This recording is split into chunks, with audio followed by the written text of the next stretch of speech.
I believe we are now live. Okay.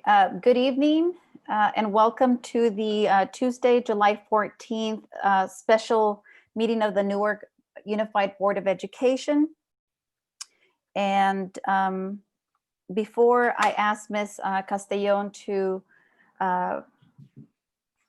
call roll call, I would like to make an announcement that Board member Lucia Gutierrez has submitted her resignation effective yesterday, Monday, the 13th. So I wanted to make sure, you know, if there was a void in the roll call, folks knew why. Of course, we will be agendizing at a later meeting next steps with regard to that open position. Okay, and with that, Ms. Castellón, can you please call roll call, please? President Martinez. Here. Member Wen. Here. Member Zhang. Here. And Member Rodriguez. I believe he may be absent at the moment. He sounds like he's running a little late. He had a Mission Valley ROP meeting, so hopefully he'll join us in closed session. We'll announce as such once he joins. Okay. And that is everybody. Thank you so much. So the next item is the approval of the agenda. Before we move to approve the agenda, are there any modifications anyone would like to make or clarifications? I the one who asked the superintendent, Dr. Triplett, about we got an email from one of our community members talking about whether we can do the executive cabinet salary schedule in a special board meeting. Mm-hmm. Can you respond to that? Yeah, thank you, Member Jean. Yeah, we actually want to pull agenda item, I believe it's 6.9. Okay. From the agenda and in response to that. Very good, thank you. So we will be pulling item 6.9. Any other modifications or questions, clarifications? Okay, with that, I will ask for a motion and a second to approve the agenda as is minus, I'm sorry, not as is, minus item 6.9. I move to approve the agenda minus item 6.9. I second it. Thank you. Member Nguyen moves, Member Zhang seconds. And how do you vote, Member Nguyen? Aye. Member Zhang? Aye. My vote is an aye as well. Motion carries. And Ms. Castellón, do we have public comment on closed session items? No, there are no public comments on closed session items. Okay. Okay, very good. And so with that, we will recess to closed session and we will rejoin you shortly. Thank you so much.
How do I turn off my camera?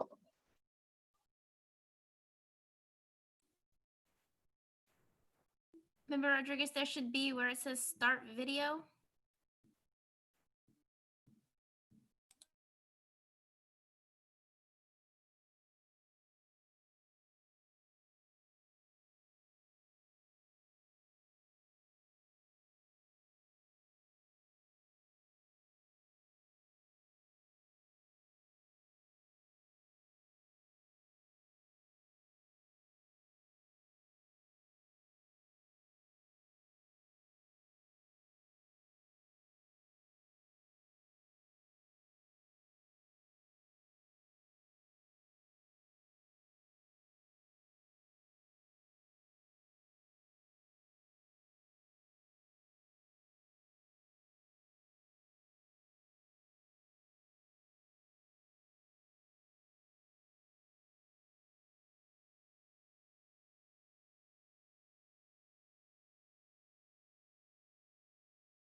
So maybe I've hit the wrong one.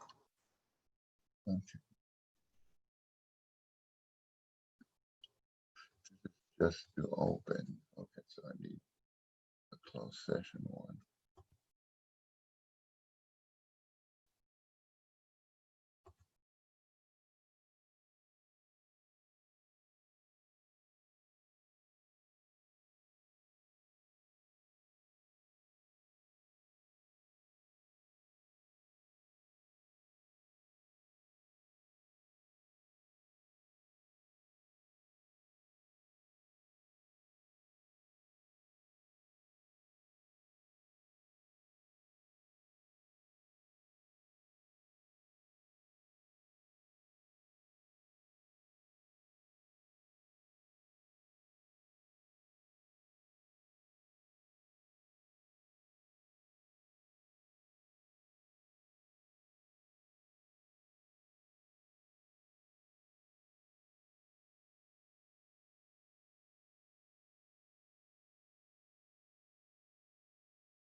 Hello.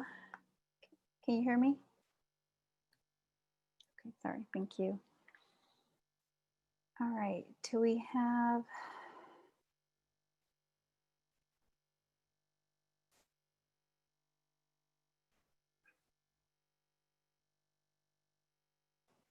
Member Nguyen, are you on?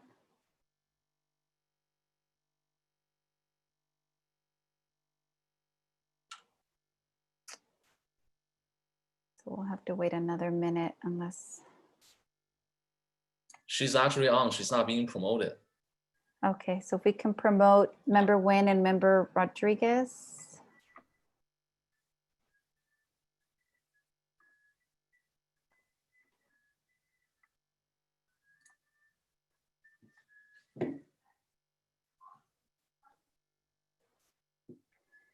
Okay, there's Member Nguyen.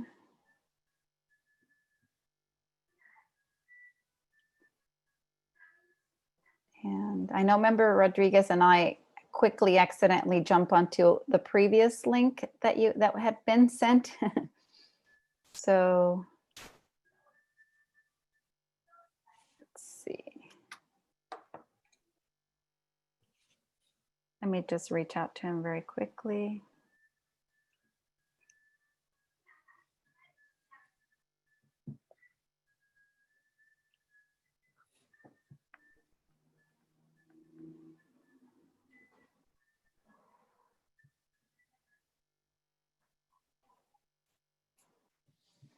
Okay, there he's coming on.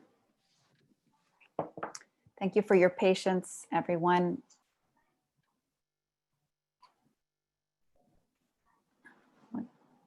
Member Rodriguez, are you on?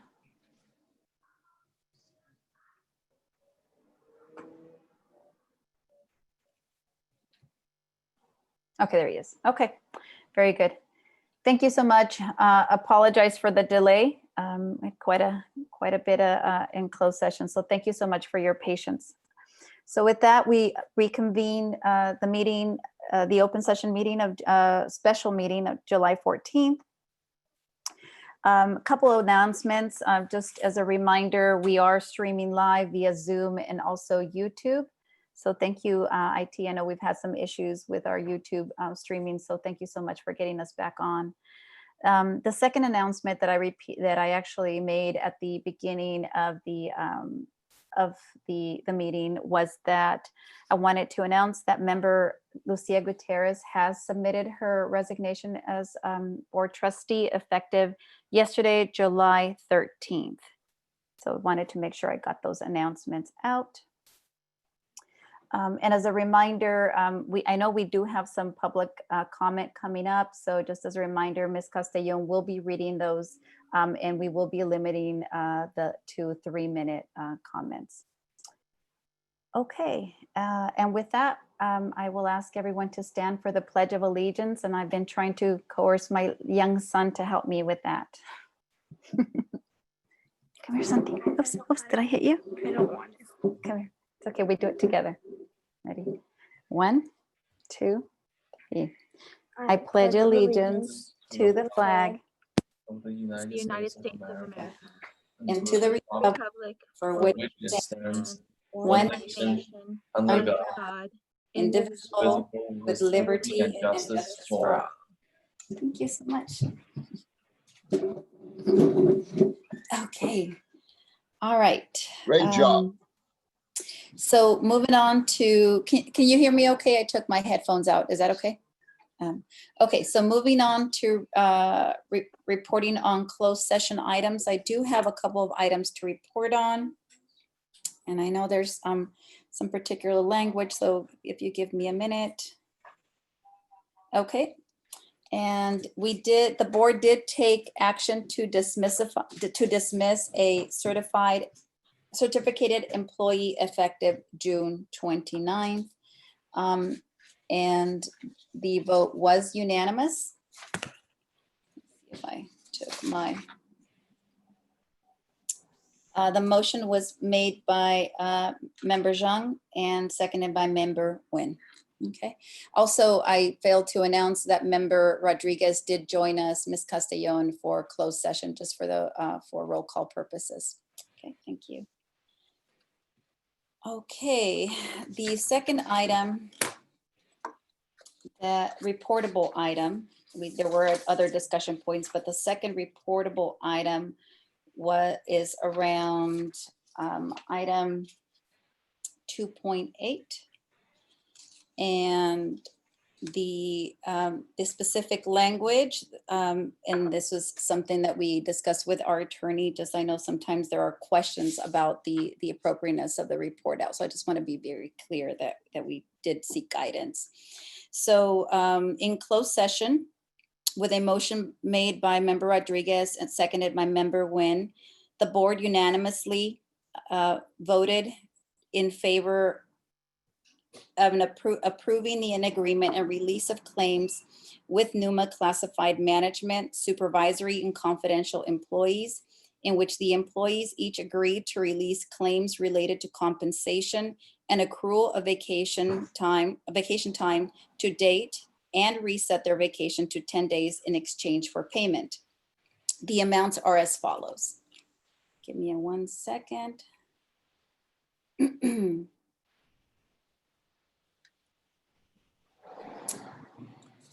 So for Ms. Susan Condon, the total payout will be $39,139.79. For Ms. Laura Johnson, the payout will be $45,254.90.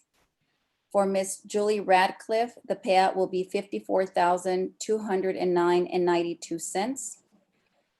For Ms. Jessica Ricketts, the payout will be $15,224.56. For Ms. Deborah Romero, the payout will be $43,852.62. For Ms. Mary Sayers, the payout will be $36,691.17.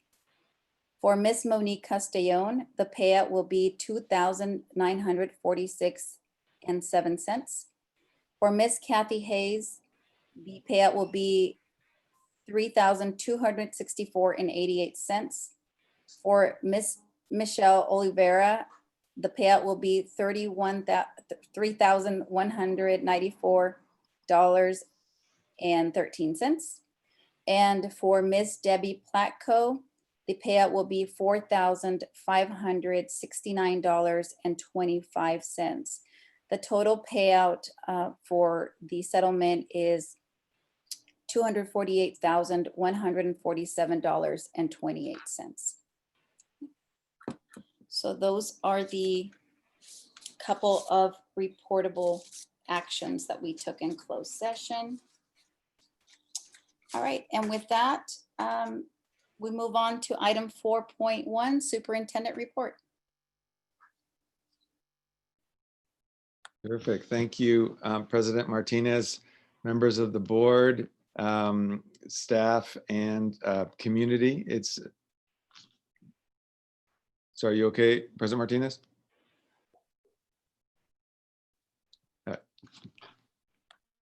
Okay, good. It's a pleasure to be with you tonight. My name is Mark Triplett. I'm the superintendent, the new superintendent of Newark Unified. Muy buenas tardes a todos. Mi nombre es Mark Triplett, el superintendente del distrito. So not a whole lot to report because we're going to hear more of some things later on in new business. But I did want to say that in my first week of week and a half of being superintendent, I've had the pleasure of meeting with many of the incredible staff that we have both here at the central office, but also at some of the school sites. In particular, I've been visiting some of the school facilities and have had a chance to see some of the work that the custodians have been doing to prepare for the fall. And just want to acknowledge them and how hard they've been working to really make sure that our facilities are clean and safe and ready for whatever does happen in the fall. And then also wanted to just report out, I had the pleasure of going to the child nutrition food service headquarters the other day, and had a really good session working with some of the food service folks. What an incredible team that Miss Sayers has. There's Sean, there's the Denise, Gabino, Mario, Maria, other Maria, Steve, Teresa, Wiza, and Sarah, all who have been working all summer long to ensure that we're getting out food to our families and our kids. To date, in June, you may already know, but in June, over 45,000 meals were served in June to our families, and in July thus far, over 13,000 meals have been served, both Mondays and Wednesdays, 11 to 12, and that's at Schilling, Central Kitchen, and at the junior high. So just wanted to really acknowledge them and the work that they've been doing, and they are now gearing up for providing even more food service in the fall, regardless of how we return in the fall. So those are the two major highlights, and I'll leave the rest to staff reports and new business. I apologize, I got kicked off. Are you back on? Okay, thank you. I did get a note.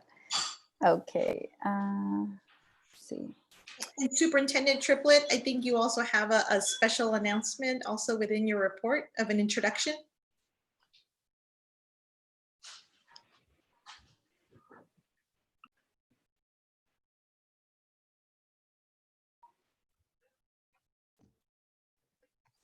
Sorry, is this the point where I can introduce our new executive assistant?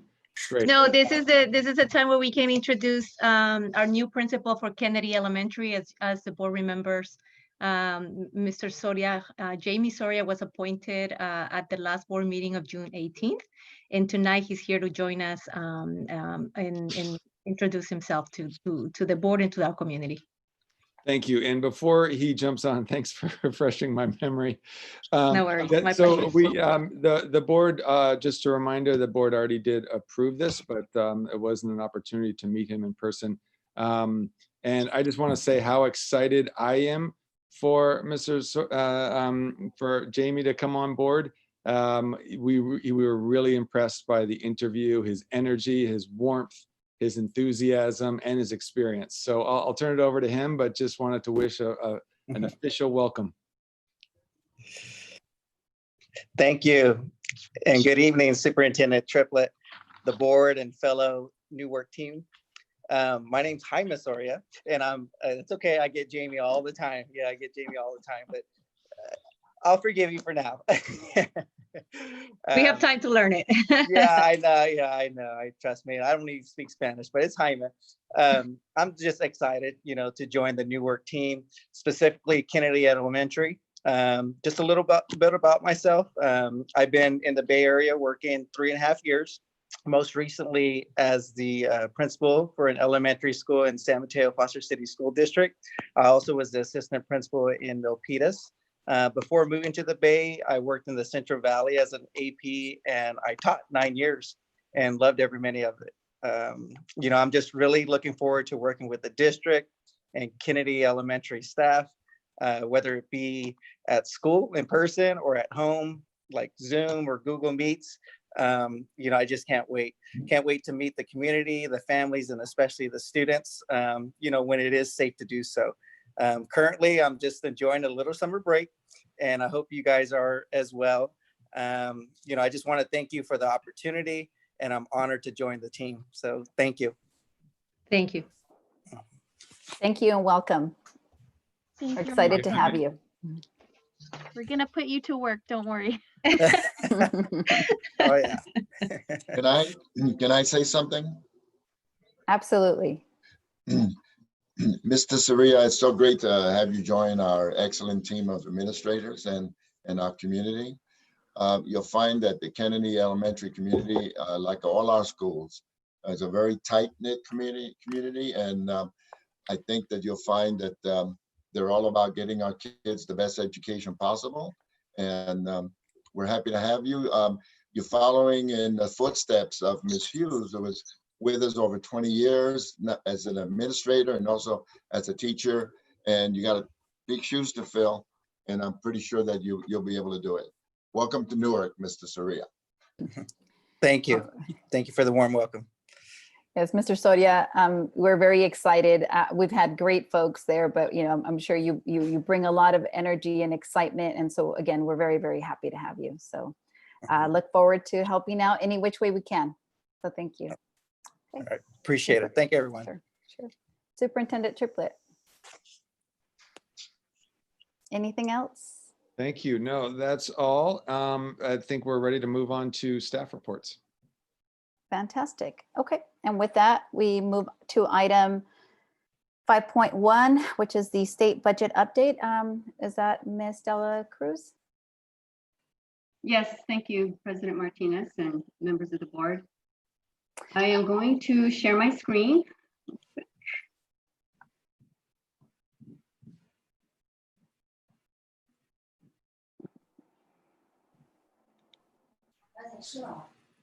Okay. So as you know, the state enacted the budget, the governor signed the budget, and it's significantly different than the May revise. So which is great news. I'm going to go over a few of the highlights of the budget with you. First of all, starting with the deferrals, we talked about how one of the strategies that the state was using to save money is to delay the payments that they make to the school districts. So for the enacted budget, instead of only 4 deferred months, they've added 2 more months to the deferrals. And the total deferrals is going to be 11.1 billion. And if there's additional federal money that comes in, they may adjust the deferrals. So in terms of our district, what we would be doing to help us with these delayed payments is to use what's known as interfund borrowing. So we do have enough funds in our other funds, that we will be able to borrow up to 85% to get us through these deferrals. In terms of the local control funding formula, the LCFF, this was one of the major changes. As you recall, the governor was proposing a 10% cut. The enacted budget only includes no cuts except for we did not get COLA. So in essence, that is a little bit of a cut because we were hoping to get the cost of living adjustment, but we are happy that it brings it back to the 1920 levels in terms of the base grants, which we get anywhere from $7,702 per ADA to $9,329. For the categorical programs, they were proposing to cut about 50%. So the budget now does not have those cuts, which is great news for our adult education program. They will not have any cuts there or in the special education program. So in terms of ADA, we are being held to the 1920 levels, which is also great news for us. However, for districts that are growing, this is not the best news for them. But because we are what's known as declining enrollment, it does help us. It doesn't change that much because we've always had that option of using either the current year's projections or the previous years, depending on which one was higher. So for us, this hold harmless is also good news. They are suspending the PE minutes requirements. The instructional days stay the same. And let's see, because none of these requirements are waivable by the State Board of Education.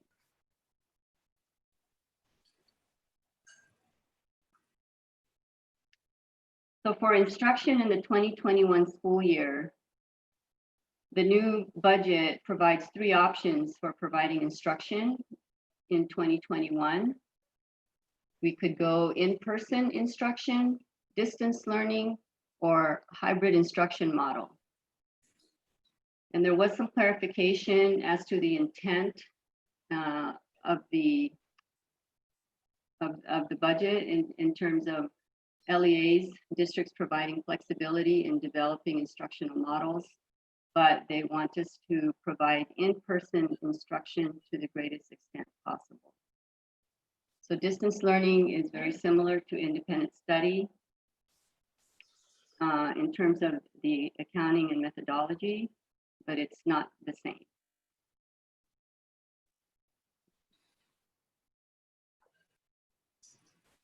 The instructional minutes are measured, depends on the type of instruction that we provide. For in classroom, the minutes are going to be based on the time spent under the physical supervision of the teacher.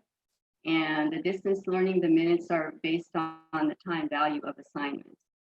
And so for school days, when students receive both in-person and distance learning, the time they count would be based on immediate supervision combined with the time value of the assignment.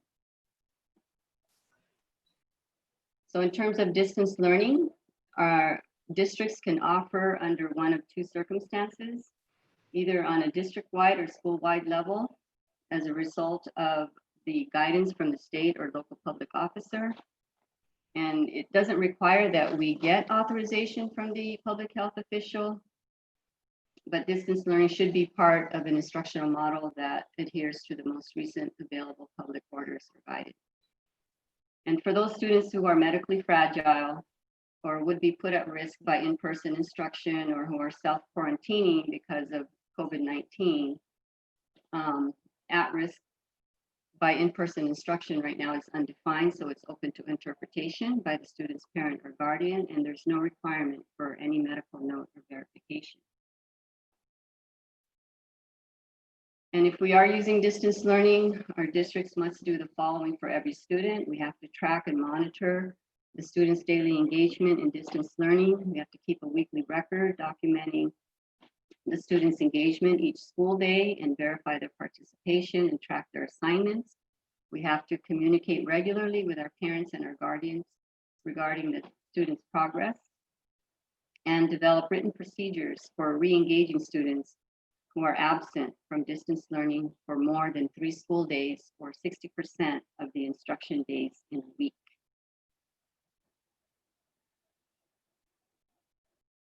So every district has to adopt a distance learning plan, and it has to describe how we will ensure our student access and participation, staff training, etc. The requirements include daily live interaction with students, academic supports for students that are not performing at grade level, accommodations for special education students, integrated instruction for English learners, and meals for students that are eligible for free and reduced price meals. There will be penalties included in our apportionment that could be withheld by the SPI, which is the Superintendent of Public Instruction, but no penalties before September 1st of 2020. One-time funding is a big part of the governor's enacted budget. 5.3 billion in one-time Federal CARES Act is going to be allocated to mitigate learning loss.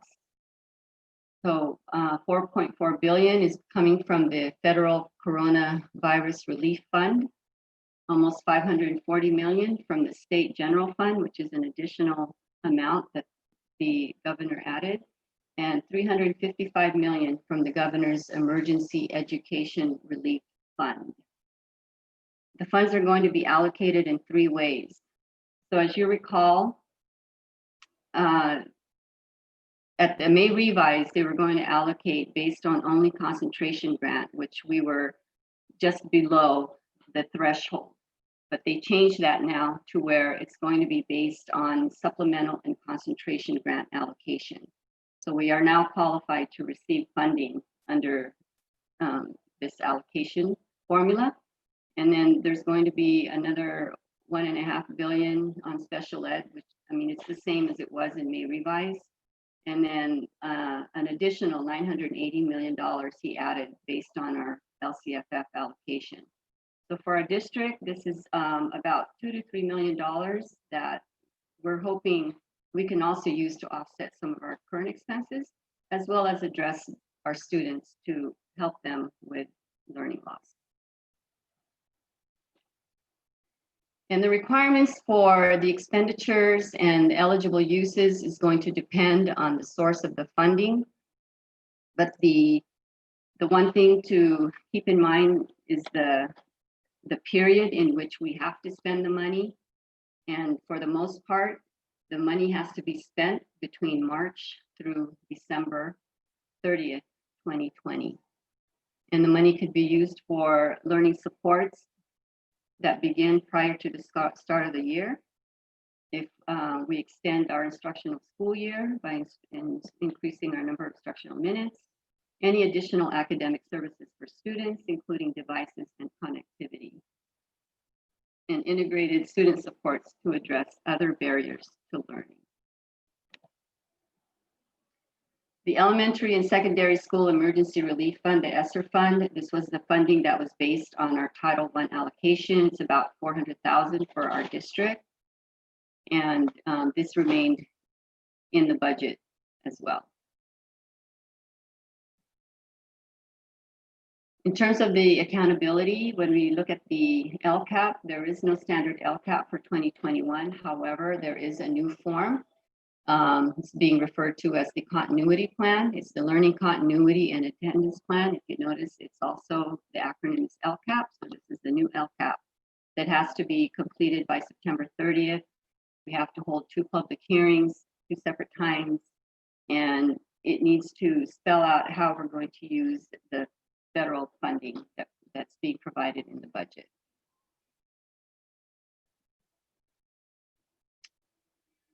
The plan has to describe how the state, federal, and learning loss mitigation funds will be used to provide continuity of learning and address the impact of the COVID-19 on pupils, staff, and the community. And we have to address the following areas in terms of distance learning, learning loss, mental health, social, emotional well-being of our students, professional development, pupil engagement and outreach, and school nutrition.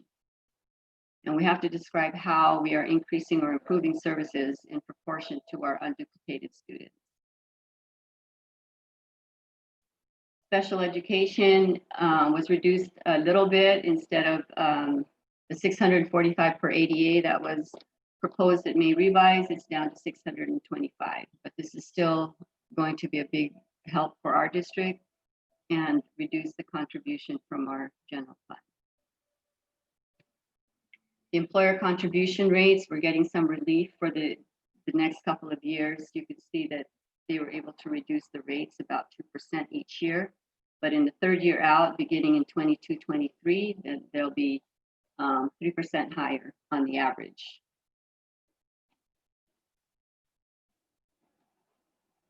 School nutrition, there's some additional funding to help with the reimbursement. There's an additional 75 cents per reimbursement. And there's waivers through the end of the 2021 school year to give the districts the flexibility to provide meals to free and reduced price students that are engaged in distance learning. There's a provision in the enacted budget that addresses layoffs. It prohibits summer layoffs for certificated staff, non-management. Doesn't apply to administrative or supervisory certificated employees.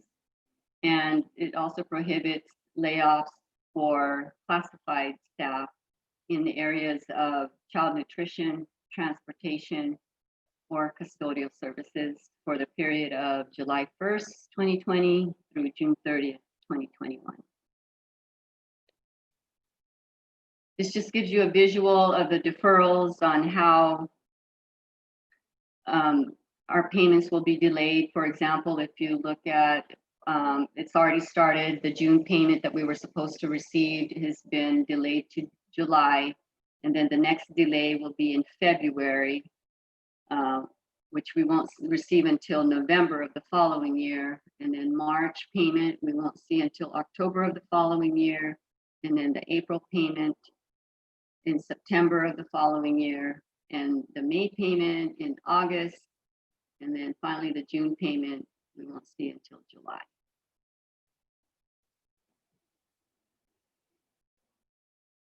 So the distance learning plans just gives a little bit more information on what we need to adopt and what needs to be included, how our district will provide the continuity of instruction to ensure our students have access to full curriculum, how our plan will ensure instructional continuity for students if transition between in-person and distance learning is necessary, ensuring access to devices and connectivity, and how we will measure participation and assess student progress.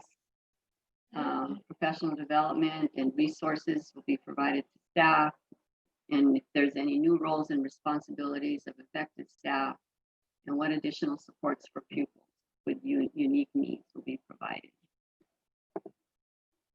The program requirements, there's several requirements that need to be included in our distance learning programs. Daily live interaction for students with teachers and peers for purposes of instruction, academic and other supports for students who are not performing at grade level or need additional services, special education and related services to accommodate necessary IEPs, designate and integrate instruction in English language for English learners, including assessments of English language proficiency, and providing nutritionally adequate meals for free and reduced price eligible students. There's some penalties if we do not meet those requirements. The SPI, the Superintendent of Public Instruction, is required to withhold part of our LCFF apportionment if we fail to comply with any of these student engagement requirements. If a student fails to participate daily, either in-person instruction or distance learning, that student will be deemed absent and will be required to document that absence and report it for purposes of chronic absenteeism rates in our LCAP.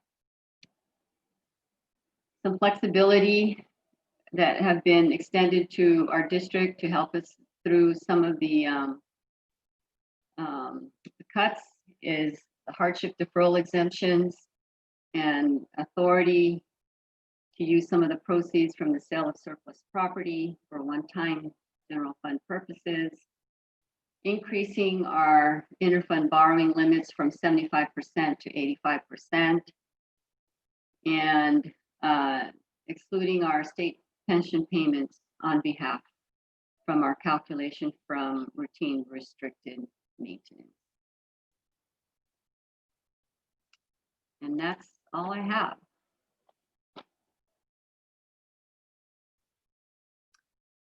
Thank you, Ms. Dela Cruz. Any questions from the board? Any comments?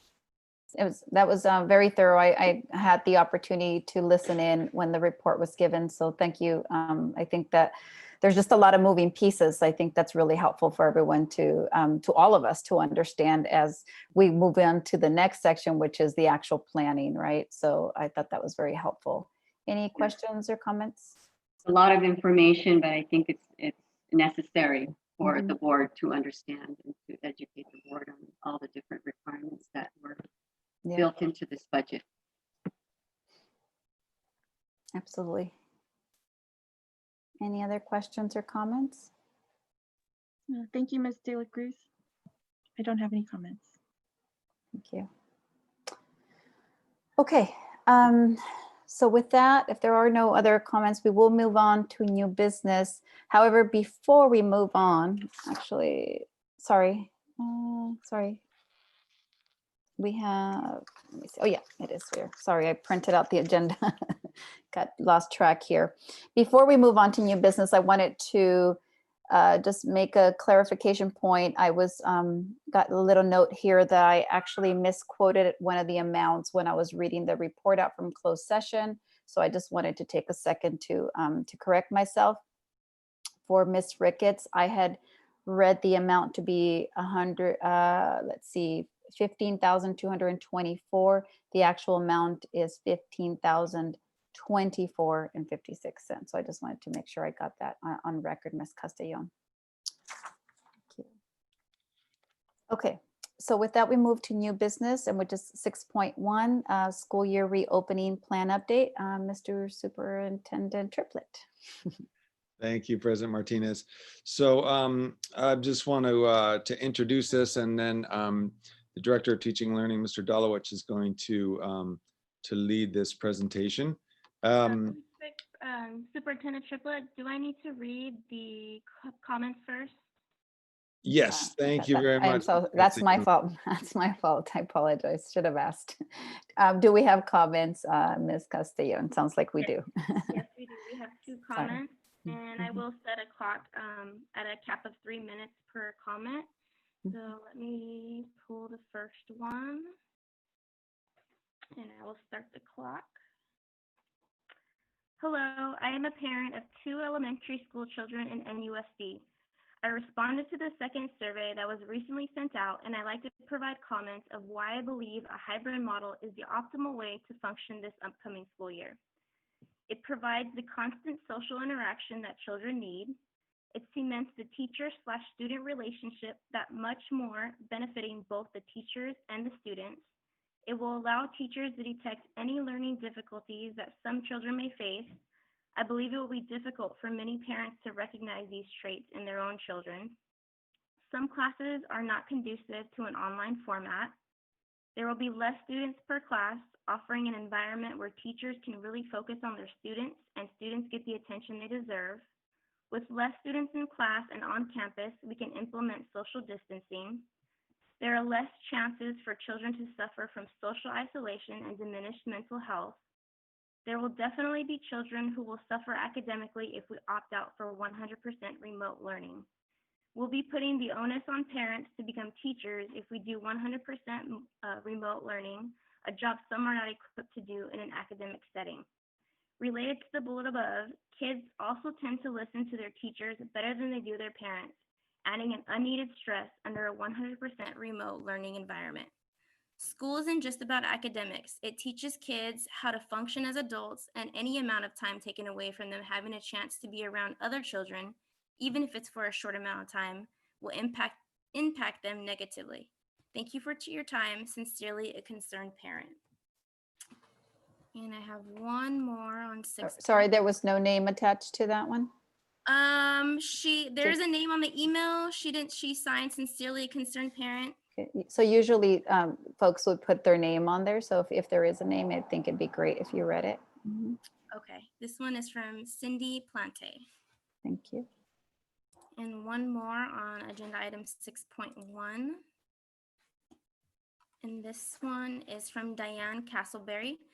Dear Newark Unified School District Board of Education trustees and Superintendent Dr. Triplett, the current pandemic has already radically changed the landscape of life, and public transit has changed as well.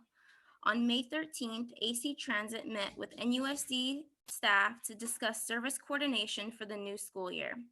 At the time, the school district shared they had not made a decision on the structure and schedule of the new school year 2020-2021, and were going through a process to propose a plan for board approval.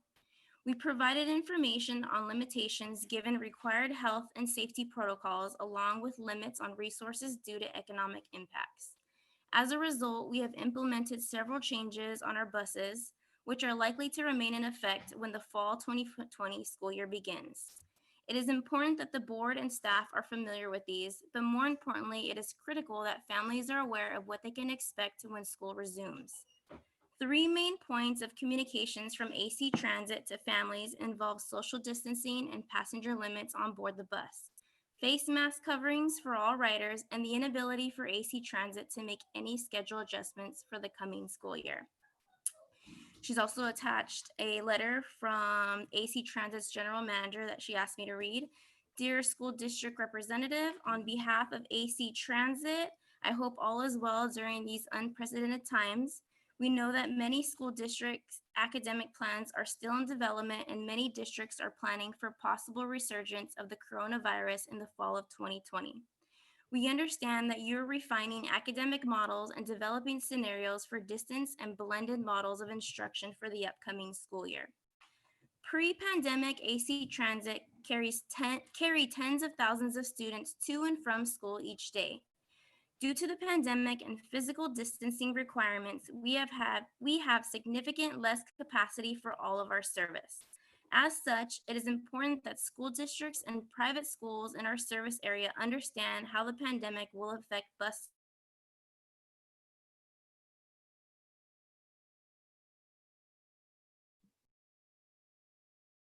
Monique, you just cut off.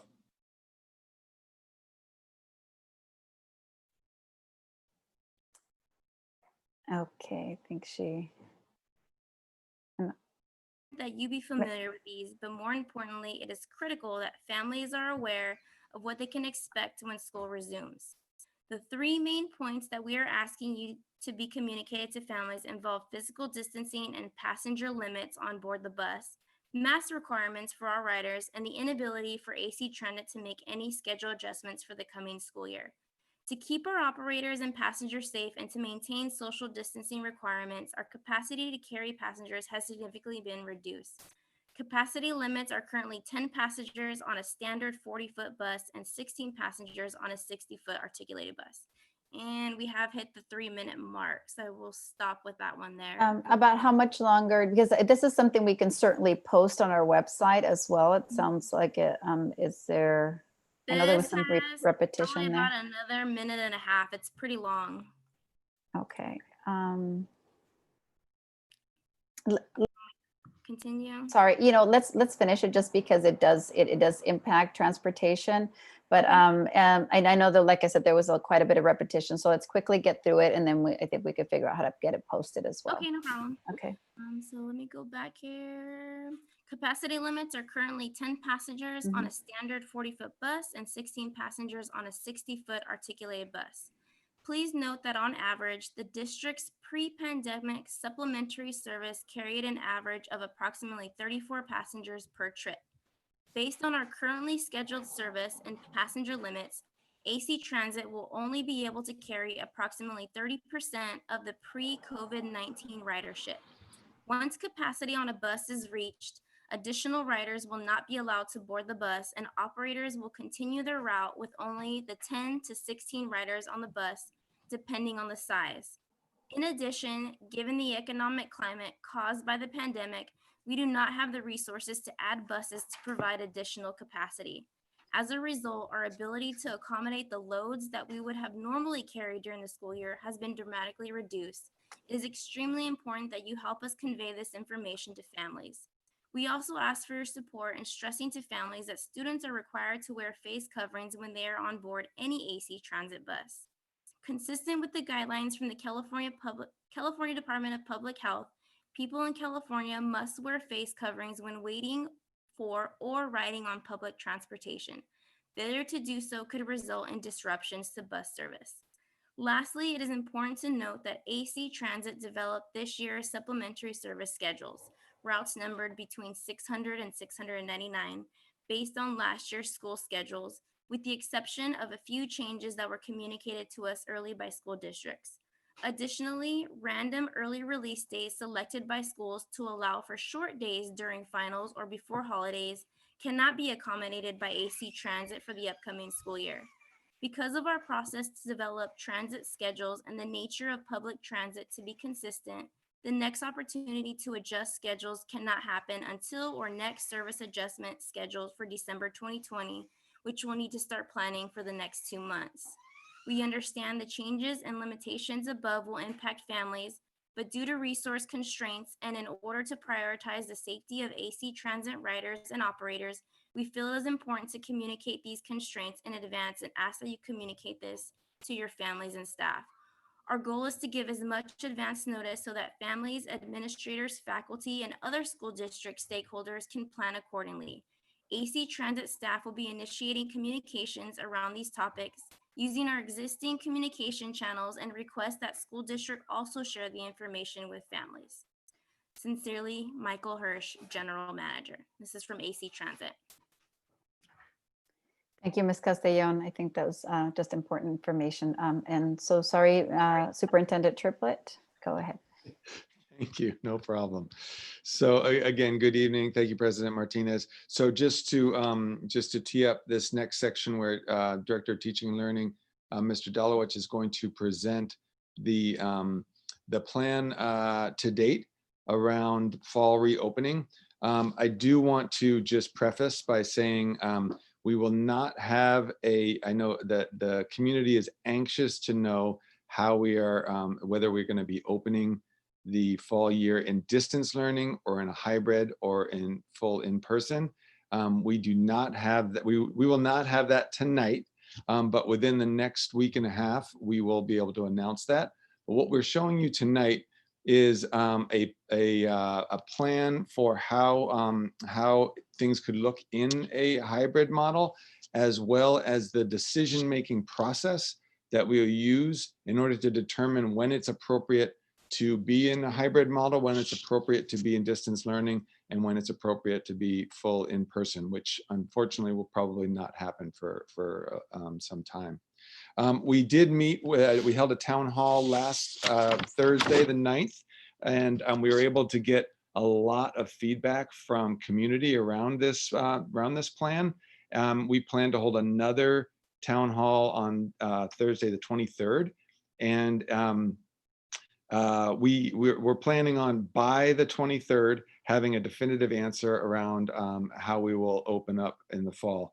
I just wanted to say one more thing about why we're not officially announcing this evening, how we're going to be opening, and that is because we really want to be sure that we're engaging with our labor partners and making a decision in collaboration with our amazing staff through our labor partners. And so to announce something unilaterally or to propose something to the board unilaterally without engaging labor partners do not feel right.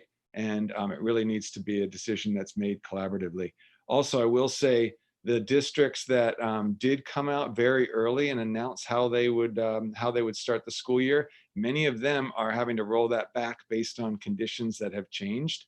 And so we did not want to make that kind of impetuous decision, but really wanted to make sure we were being thoughtful. We're taking into account the science, safety, and again, making sure that we're partnering with labor to make these kind of decisions. So with that, I'm going to turn it over to Mr. Dalowich, who's going to present the plan and process thus far. Good evening. Thank you, Dr. Triplett. Happy to be here tonight. I'm going to share my screen now and begin our presentation.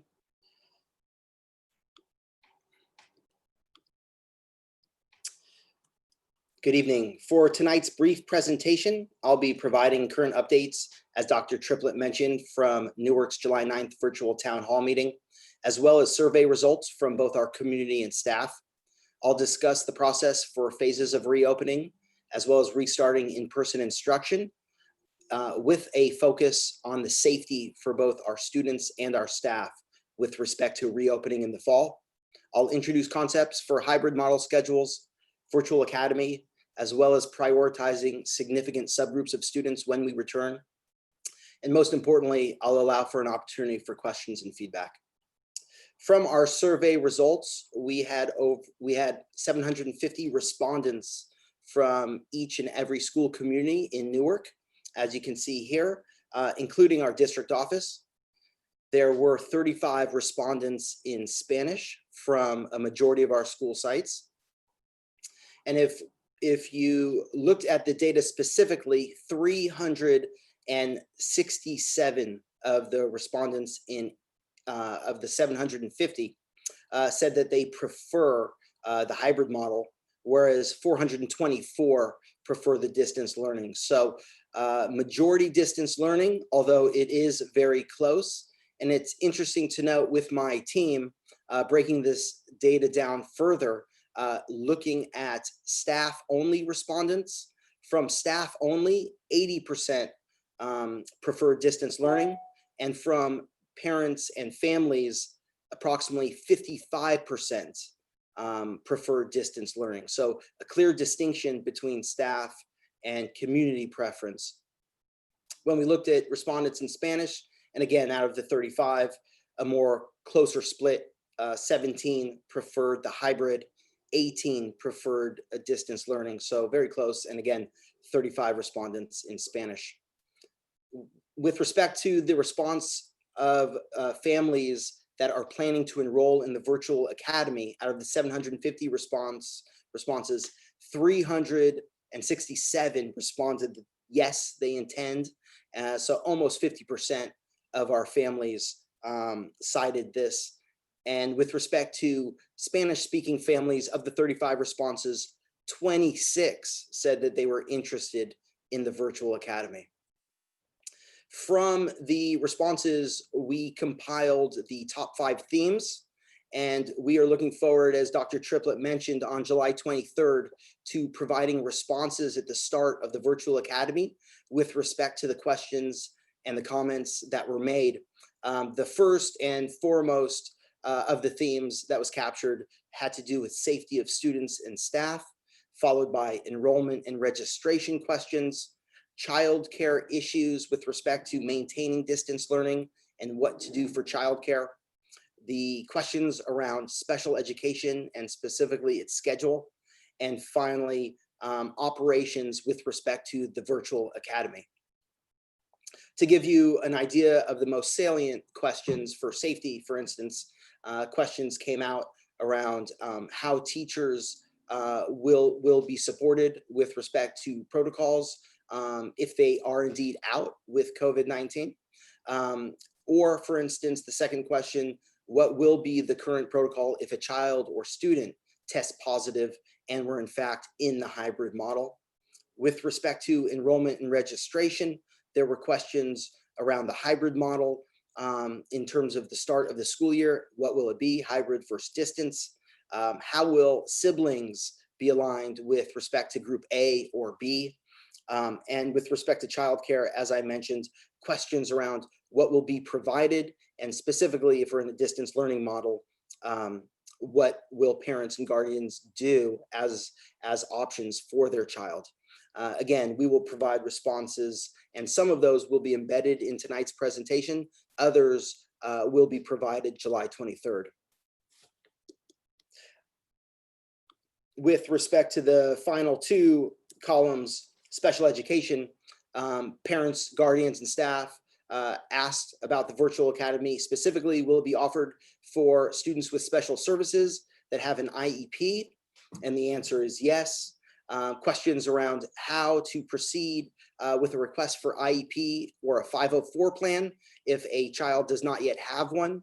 And those details will be provided from our special education department. And then questions around the virtual academy. For instance, if you're on a transfer, how will that affect transfer status? If you're, for instance, at BGI from Kennedy and you're in the virtual academy, which will be centralized at the district level, how will that operate? And the answer is you will maintain your status in the transfer school. So again, more information to follow, but wanted to give some clear takeaways from the questions and concerns voiced by the community.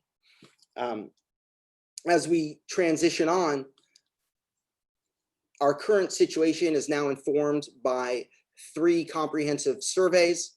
And of course, we are under the guidance of both the state and county level.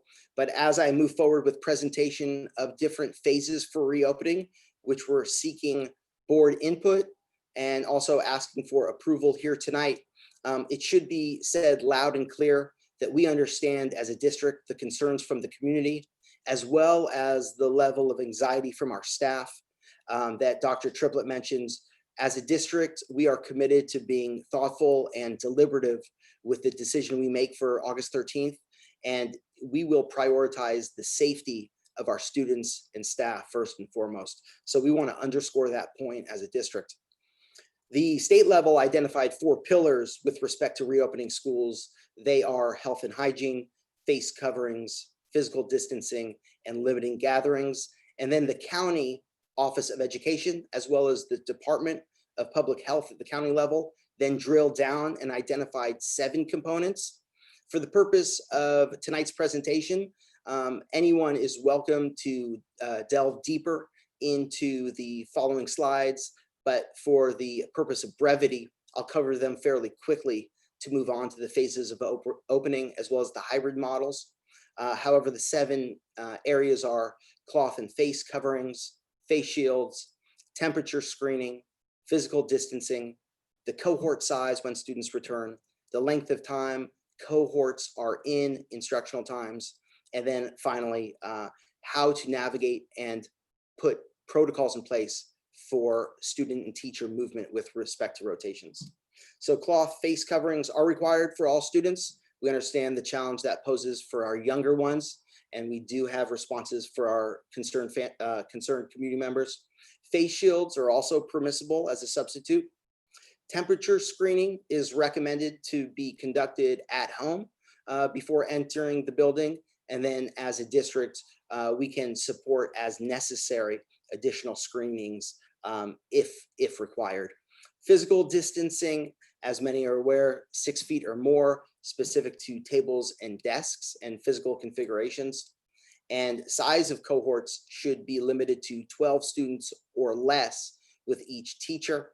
And of course, the length of time, although we will be monitoring as a district daily and weekly with respect to cases, and we're well aware, unfortunately, in the summer that cases in the county and Newark particularly have spiked. The county recommendation is that we reassess the instructional model every 4 weeks. So I'll speak more to that momentarily.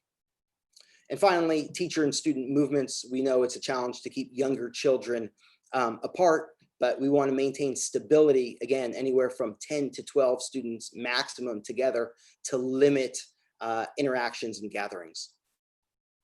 So therefore, at this time, and mentioned previously, the district recommends a differentiated approach for elementary and secondary schools, and I'll speak to those models momentarily. We do have separate design teams comprised of teachers, additional personnel, counselors, making up those design teams and recommendations, over 30 Newark personnel. We also want to prioritize our students that are moderate intensive SDC or have a history with mental health hardships. And so we want to make sure that if and when, and again, only when it's absolutely safe to do so, we return, that we prioritize certain subgroups, such as our moderate intensive SDC students. And finally, again, as Dr. Triplett mentioned, no later than July 23rd, will we have a definitive response and clear plan for our community. But we want to be very clear that with our current situation and conditions, we will only reopen when it is absolutely safe for both our students and our staff. So as Ed Services moves on with our presentation, we do recommend a phased reopening, which I will speak to the nuances shortly, and with an emphasis on safety and health conditions. We also recommend a tiered approach for in-person services, in addition with a high-quality virtual academy offered for all families that wish to remain with Newark Unified, and I'll present a schedule upcoming. And then finally, a point of emphasis for us, and also at the state level for the California Department of Education, is a focus on equity. Specifically, as mentioned, special education students, but in addition, students experiencing mental health hardships, students that are in early childhood, such as music's preschool program, newcomer students to our district, students most impacted by learning loss, and students at transition grades, specifically kinder, 7th grade, and 9th grade.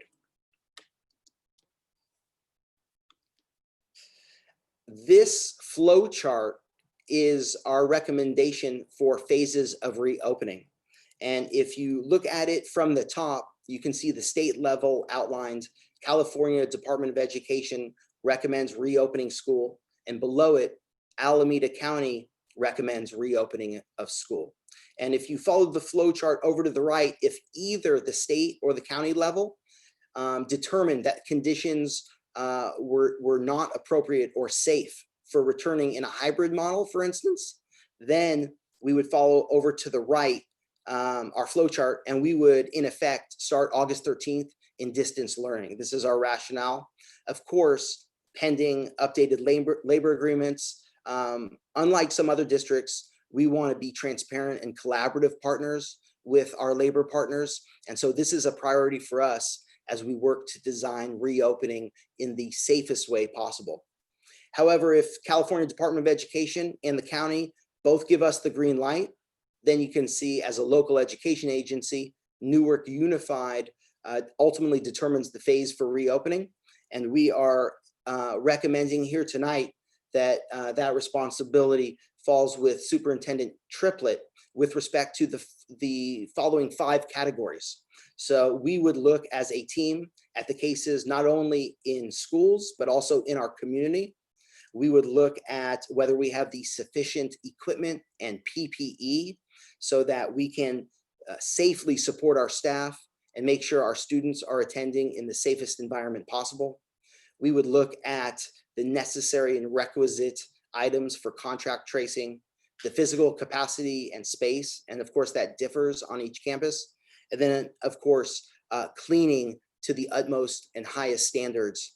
And so those would be our 5 overarching categories that we would look in terms of determining reopening, whether it's in the hybrid model or if it's distance learning as it was in the spring. Although there will definitely be changes with respect to distance learning if we indeed start with that. And some of those changes include grading, as we mentioned, and feedback. However, if we start in the hybrid model, a few takeaways should be noted. Here you see the top portion allocated for our elementary model, the bottom portion, grades 7 through 12 for our secondary schools. Both emphasize common and consistent language for our families. Again, one of our advantages as a tight-knit community is that we have 1 junior high and 1 flagship high school. We want to ensure, and this was a question that came up repeatedly from family and community members, we want to ensure that siblings and families with multiples have preference with respect to their group A and group B. Group A would meet on Tuesday and Thursday, and group B would meet on Wednesday and Friday. Please note the Monday protected day, and one of the conversations and recommendations from our planning committee includes a weekly template for each and every family Monday morning from their designated teacher. This allows lessons, activities, and projects to be more accessible. And this was, again, a significant takeaway from our first survey with the community. A hybrid schedule, again, only when conditions allows for more thorough cleaning because there's only 1 group on campus each day. And if students are indeed in a virtual academy and you take the remaining students and divide in half for group A, group B, you have significantly fewer students on campus for, again, those stable cohorts, no more than 12 students each. If you look at the secondary, you can see a variation. It should be noted that each design team has a phase 1 and a phase 2. And we know there were questions around the staggered start times as well as the bell schedule. And so those are forthcoming with agreements and collaborative conversations that we're continually and currently engaged in with our labor partners. However, in the first phase, it deserves to be noted that we would prioritize safety. So what this means is that lunches would be distributed on campus. However, the afternoon would be designated for either staff to continue with remote instruction, to meet or provide feedback to students, or to communicate directly with families. Phase 2, noting going back to our phases of reopening, if numbers decrease or flatline, we would in effect move from a hybrid phase 1 to a hybrid phase 2 with an extended full day on campus. And again, that is both examples of a hybrid model, not a distance learning model. With respect to our special education model, We know this is a detailed, busy slide. Let's call it what it is. But there were a number of questions specifically from our families with students with special needs. And so we wanted to be responsive tonight in a number of ways. We wanted to highlight a few things. Again, alignment with a protected Monday that allows for staff meetings, preparation, staff to attend professional development, and in the morning provide a weekly template. This provides asynchronous learning opportunities. And then Tuesday through Friday, Group A, Group B. If you look on the left under the title week, you'll see a few things to note. SDC specifically, if you look at, for instance, Newark Memorial High School, SDC, you'll note that if you follow it horizontally, that we are prioritizing students on campus for our SDC students. However, if you look, for instance, other students, resource students that are elementary or secondary RSP on the left, and you follow them over to the right, you'll see that they are aligned specifically to push in with a least restrictive environment model, which is recommended at the state level, so that they are in fact in the general education classes. That's a distinction to note. Another question that came up was specific around our preschool program. And so we wanted to be able to provide information for our preschool students. We know for the younger ages, just like parents wrote in the letter, that to develop meaningful relationships, to receive in-person instruction, and to have the opportunity for a semblance of socialization, that there is a lot of advantages with a hybrid model, but we want to provide that, again, only when it is absolutely safe to do so for our students and families. So a few significant takeaways, and these, of course, will be distributed throughout the community, but based on the Thursday virtual town hall meeting, we felt it imperative to include here tonight. And finally, with respect to the virtual academy, you can see an example. This is a very forward-thinking, progressive team that I'm happy to be a part of. And again, it's aligned with the 100% distance learning on the Monday. And there would be an approach with respect to live instruction, working in small groups towards specific skills and projects geared towards 21st century standards, as well as the skills. And it really allows us to redesign and reimagine. Probably the most reoccurring question that came up with the virtual academy. One, how does this differ from distance learning? And the biggest way it differs is that if we, in effect, start with distance learning August 13th, and we're allowed to reassess 4 weeks later, and cases have decreased, flatlined, and it's deemed safe to transition and pivot to a hybrid 4 weeks later, the students and families enrolled in the virtual academy would remain. In other words, the virtual academy is not fluid.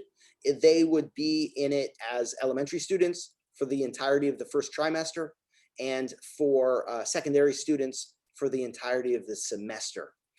So that's important to note. And again, you wouldn't lose your status in your homeschool. And I'll speak upcoming about a timeline and checkpoint of dates.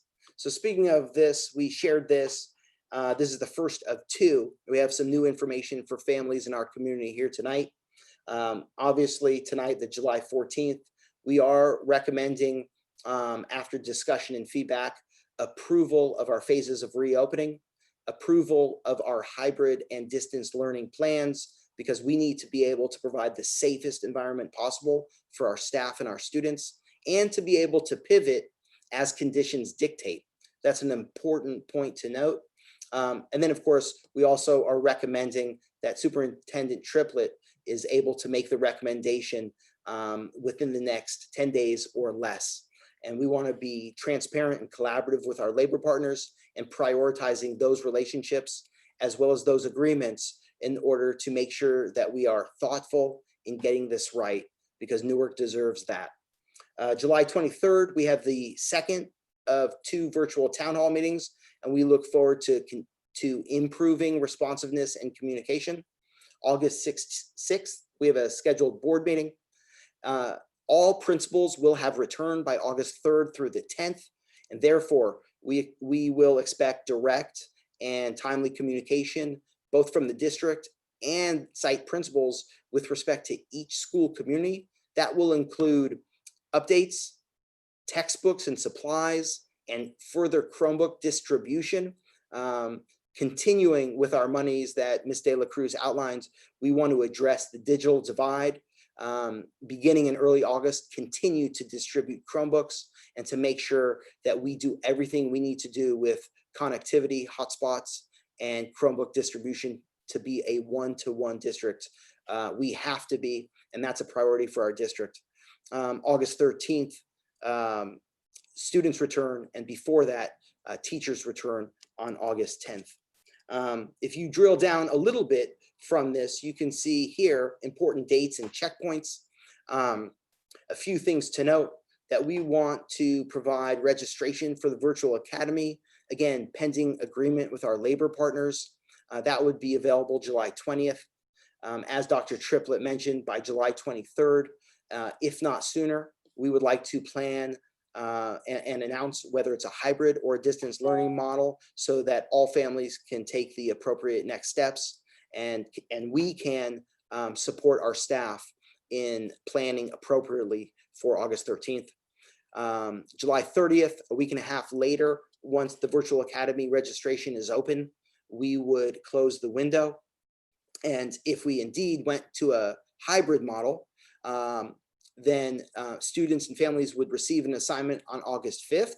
If we did not, and everyone would know by then that we are starting distance learning, this allows for the necessary steps, protocols, and logistics to be put in place. And that's an essential point to note, because we're all hoping that the numbers decrease to the point where students and staff can return safely in person with the hybrid model.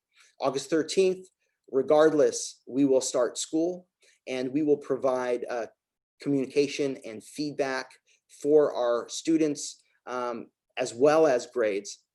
And then along the timeline of a 4-week assessment as a district, we will not only provide weekly updates, but we will make a determination every 4 weeks with respect to whether the instructional model will change. And as mentioned regarding the virtual academy, that at the end of the first trimester mark for elementary students and at the semester mark for secondary students, that parents may have an opportunity to revise if they so desire.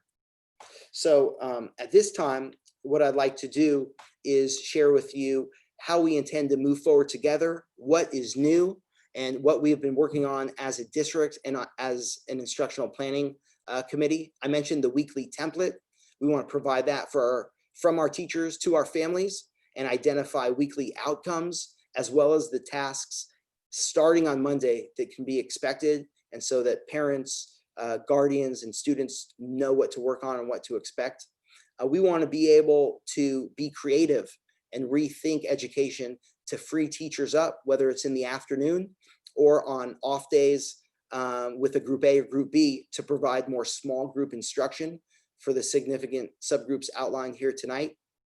We want to be able to move forward and collaborate with our NTA partners regarding a virtual academy and offer the opportunity for families that are uncomfortable returning in the fall, if we did indeed go to a hybrid model, the opportunity to join a virtual academy, stay in Newark Unified, and receive instruction, live instruction from a credentialed Newark teacher.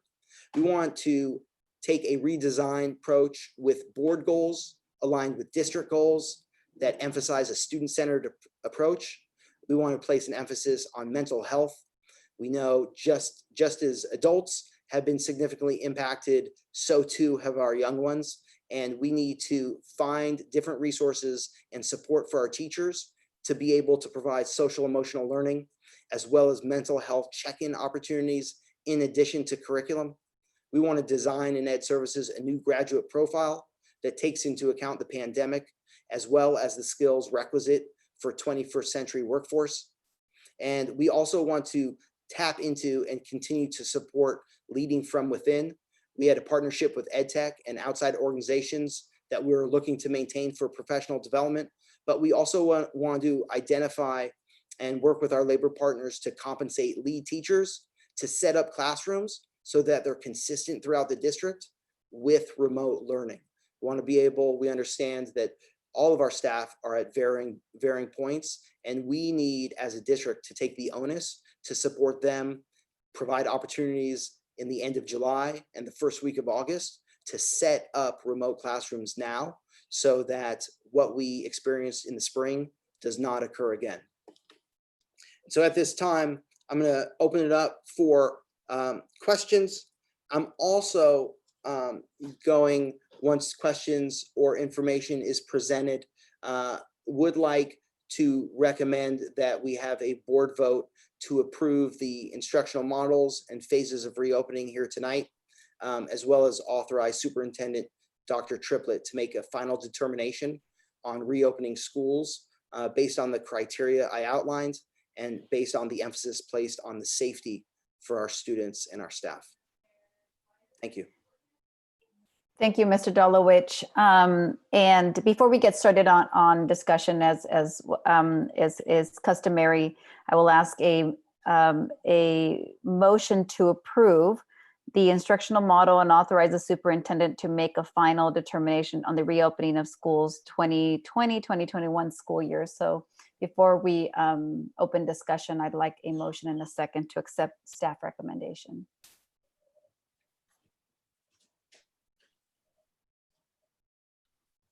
I'll move to approve 2020-2021 school year reopening plan update. May I have a second?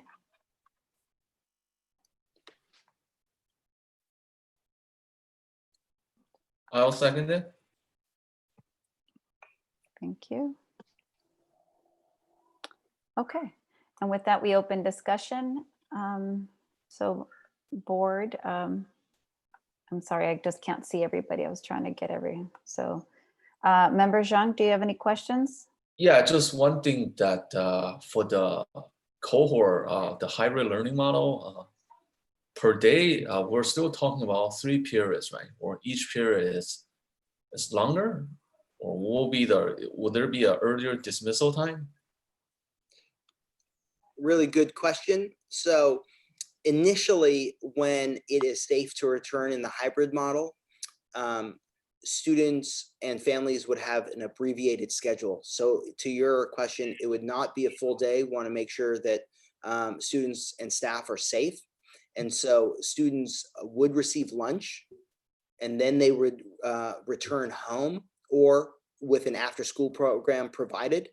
And teachers would provide remote instruction, provide feedback to students in the afternoon, plan collaboratively, or communicate with families. That's the phase 1, just to make sure that when and if we start with hybrid, that staff are safe and our students are safe. And the phase 2, to your point, is we do have a phase 2, and we're going to develop the bell schedules that align with it. But we would then extend the day to a traditional full day. And that's so in phase 1, say for group A, Tuesday will be in the morning will be period 1, 2, 3, right? And on Thursday will be period 4, 5, 6. So it will be just 3 classes in the morning, and then lunch, and then go home, and then after school program, collaborating with teacher. That's the phase 1, right? Correct. Essentially 2/3 of an instructional day. Okay. And phase 1 still also have the staggered entrance and staggered dismissal, right? Or no? That is what we are continuing to collaborate with our labor partners regarding. And the goal, to your point, is yes. And there's also an opportunity whether we formalize that at the district level or allow specific school communities to develop their own staggered start, arrival, and dismissal times, because we know that each community is unique and has unique needs. So that may be an opportunity to deviate from school community to school community. But yes, with respect to staggered arrival and dismissal.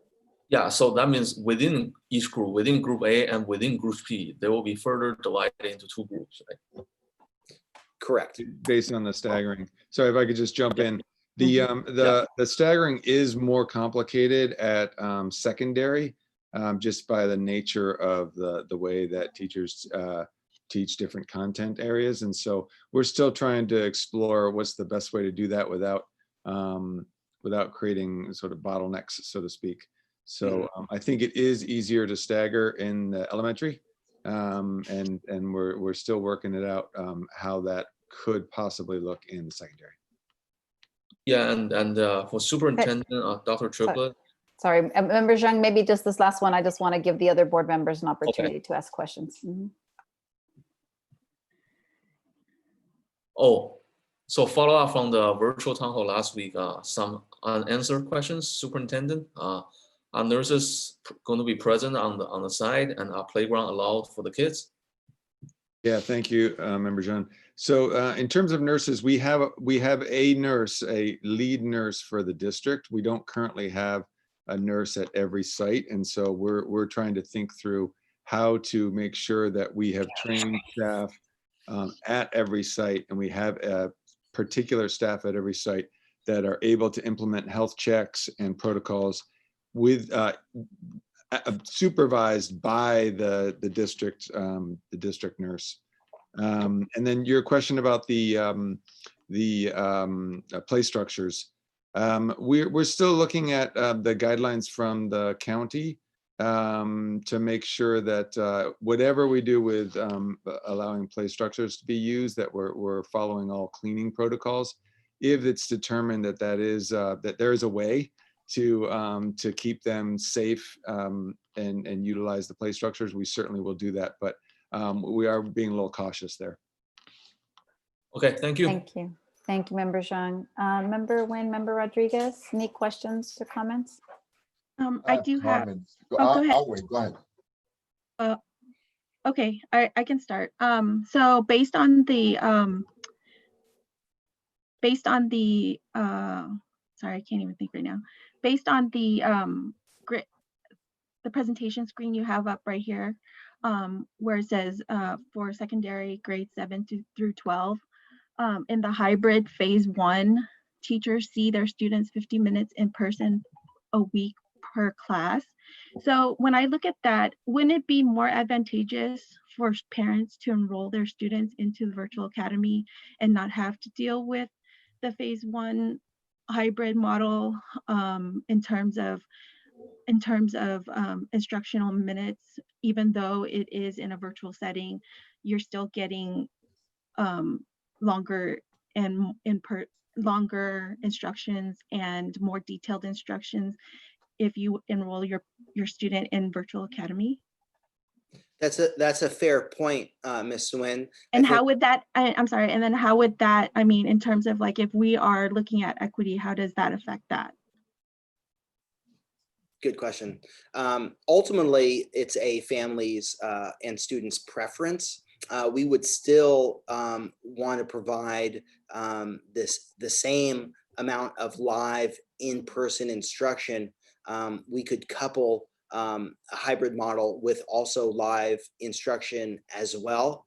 I think, again, going back to one of those points, if a family wishes to prioritize in-person instruction, for instance, socialization with peers, relationship with the teacher, knowing that ultimately we're going to expand to a full day where we intend to provide more than 50 minutes each week.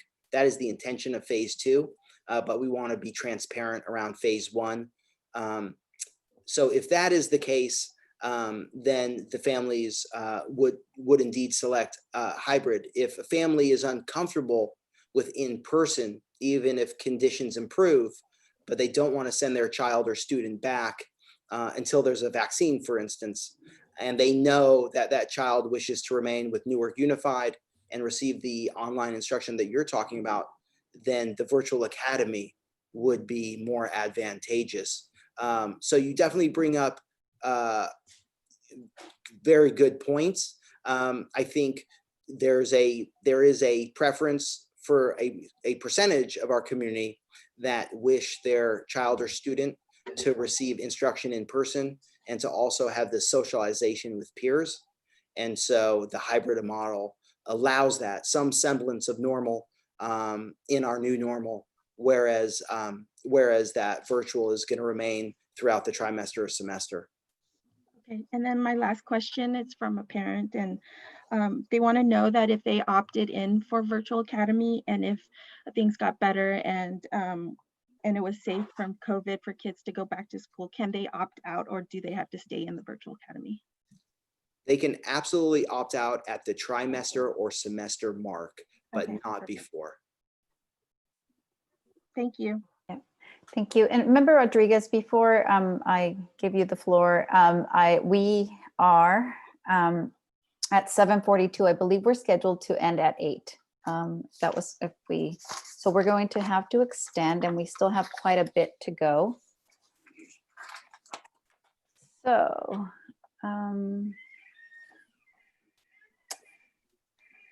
did we just, someone please correct me, because I am looking at open session. I thought I had read till 8 o'clock, correct?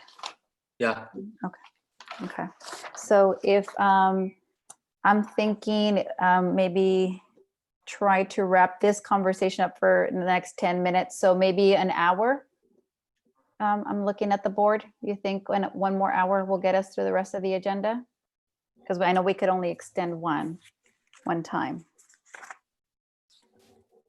Do you think we need more than 1 hour? I'm fine with the hour unless somebody else wants to change it. I think we should just shoot for an hour. Okay. So with that, I would like a motion, or I would ask for a motion to extend the meeting by 1 hour. I move we extend the meeting by an hour. I second. Second. Thank you. Member Zhang moves, Member Nguyen seconds. How do you vote, Member Nguyen? Yes. Member Rodriguez? Yes. Member Zhang? Yes. My vote is a yes as well. So we're extending the meeting till 9 o'clock. Thank you. And so sorry about that. Member Rodriguez. No, I wanted to commend staff for and our community members that were involved in committees and discussing this, putting it all together. It's obvious that a lot of time went into it, and I appreciate all that. Personally, I like the hybrid model. However, based on the governor's statements and what's going on in the county, I just feel that personally, and I've got 4 grandkids that attend the schools. I mean, not that that gives me any preference other than the fact that I can understand where parents are coming from and grandparents. I just feel that distance learning for now would be the right way to go. Now, it's my understanding based on the presentation that we're going to give the superintendent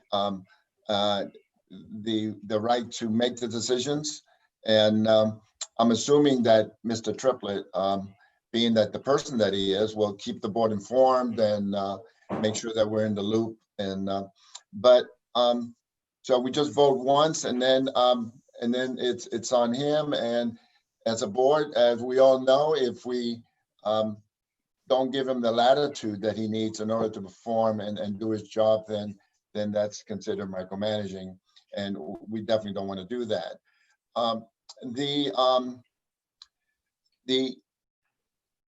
The virtual academy kind of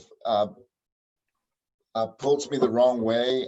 Maybe I'm not understanding it correctly, but when everything is changing on a day-to-day basis, and to say that a parent cannot take their student out of virtual academy until the trimester, I feel that that's punitive, and I think that's got to be a better way to do that. Understanding that we need to have, things in place so that kids can learn, and we don't want a situation that's disruptive and it prevents us from, the kids from learning. I had a question as far as from a teacher standpoint, having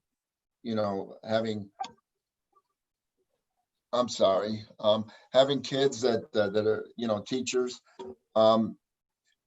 If a teacher feels that they're not safe in what particular decision we make, I'm sure that we have something in place where we can accommodate the teacher so that they feel that we're not just shoving them to the side and moving on despite of their concerns. That 80% rate on the teachers kind of, alludes to that. And so I want to make sure that we have things in place that there's mobility, where if a person starts in one and they want to go to the other one, that they can do so. So that's the concern that I have. And then we have partners when it comes to ROP and special ed. And I'm hoping that we'll reach out to the partners and see if we can, garner some information from them so that we can move forward. I'm very concerned about special needs kids, to make sure that they receive the instruction that they need. And that's all I have. Thank you. Thank you. Brief response, Member Rodriguez. First, just to say, in the initial stages of planning in the summer, in early June, before numbers spiked with cases, we were hopeful of returning in a hybrid model. And we also knew from our survey that some families felt uncomfortable returning in a hybrid model on August 13th. And then therefore, the reason to start a design of a virtual academy so that we wouldn't lose our Newark students and they could remain with our district if we indeed started August 13th in a hybrid. We wanted to address that level of discomfort. So I will say that, and clearly there are a number of staff that feel anxious and unsafe to return in the fall based on the survey. We want to honor that.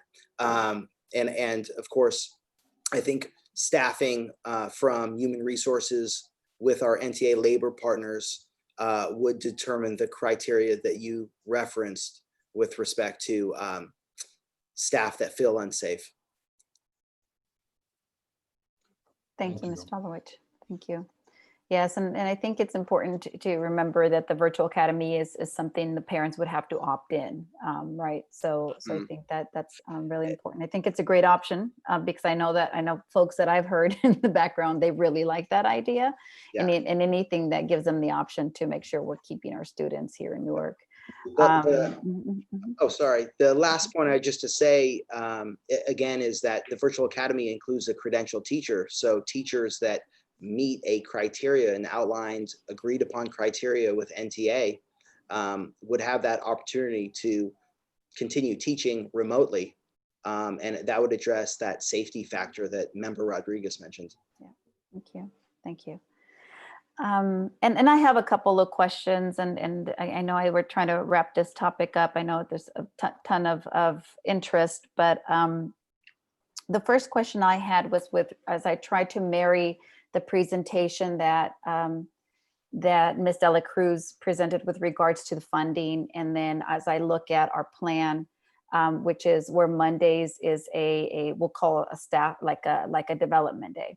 And I just remember a part of the presentation with the county regarding the budget, where I think there is a requirement of number of instructional days, and I'm not sure that. And there was a question that was very similar to what we're doing, whether, hey, does that Monday, if we use Monday for prep day, does that count as an instructional day? And the answer was no. So, but I don't know if it was, if I heard it right, or if you all are thinking and have had that discussion. Ms. Felwood, I can answer that. So thank you. I think that is at surface value almost does seem like a bit of a contradiction. One thing is that the Monday time will involve student learning. It just, it wouldn't be, it would be asynchronous. Okay. But having said that, we do want to make sure that we are getting approval from the state around their guidelines that an asynchronous learning day on Monday does qualify for the guidelines. So we will definitely, before we make any final steps, make sure that that's approved by the state. Very good, thank you. And then my second question is, assuming we do start, and and that's part of what we're gonna give you we're gonna approve the path forward, but one of the things that I know we've talked about, Superintendent Triplett, is around, let's assume we do go full distance learning. And thank you for sharing, Mr. Dolovich here, our risks are high need students like our special ed or our younger kids. We also know we have a high risk population of kids out there, right?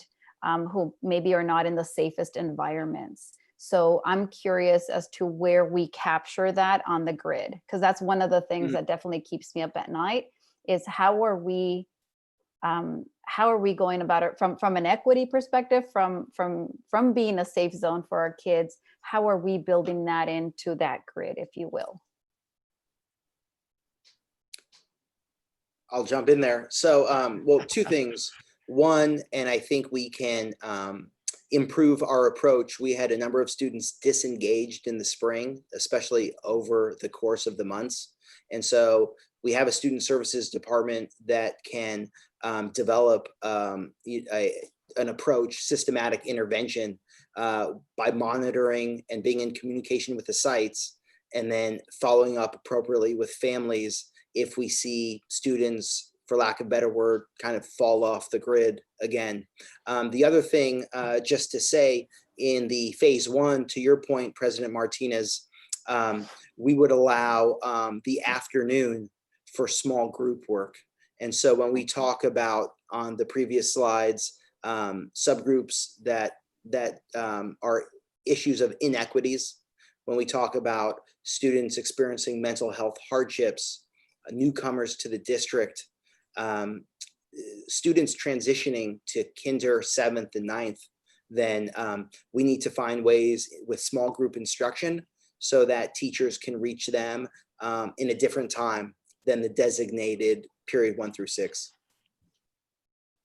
If I could just add real quickly, I really appreciate the point, President Martinez, because equity is actually absolutely has to be in the forefront.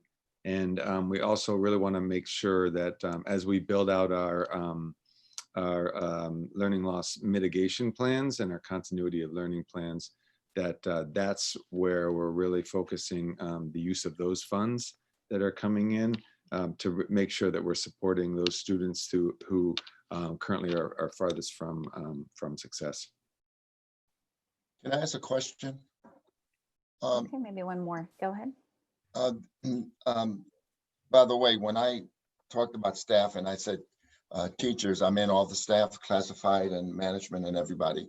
Everybody should feel safe in the environment that we're going to put out there. The assessment piece is always something that's concerned me. As was stated, some of the kids kind of fell through the crack during the spring. And I want to make sure there's something in place, and I'm sure there is, to make sure that, those kids are given the opportunity to catch up.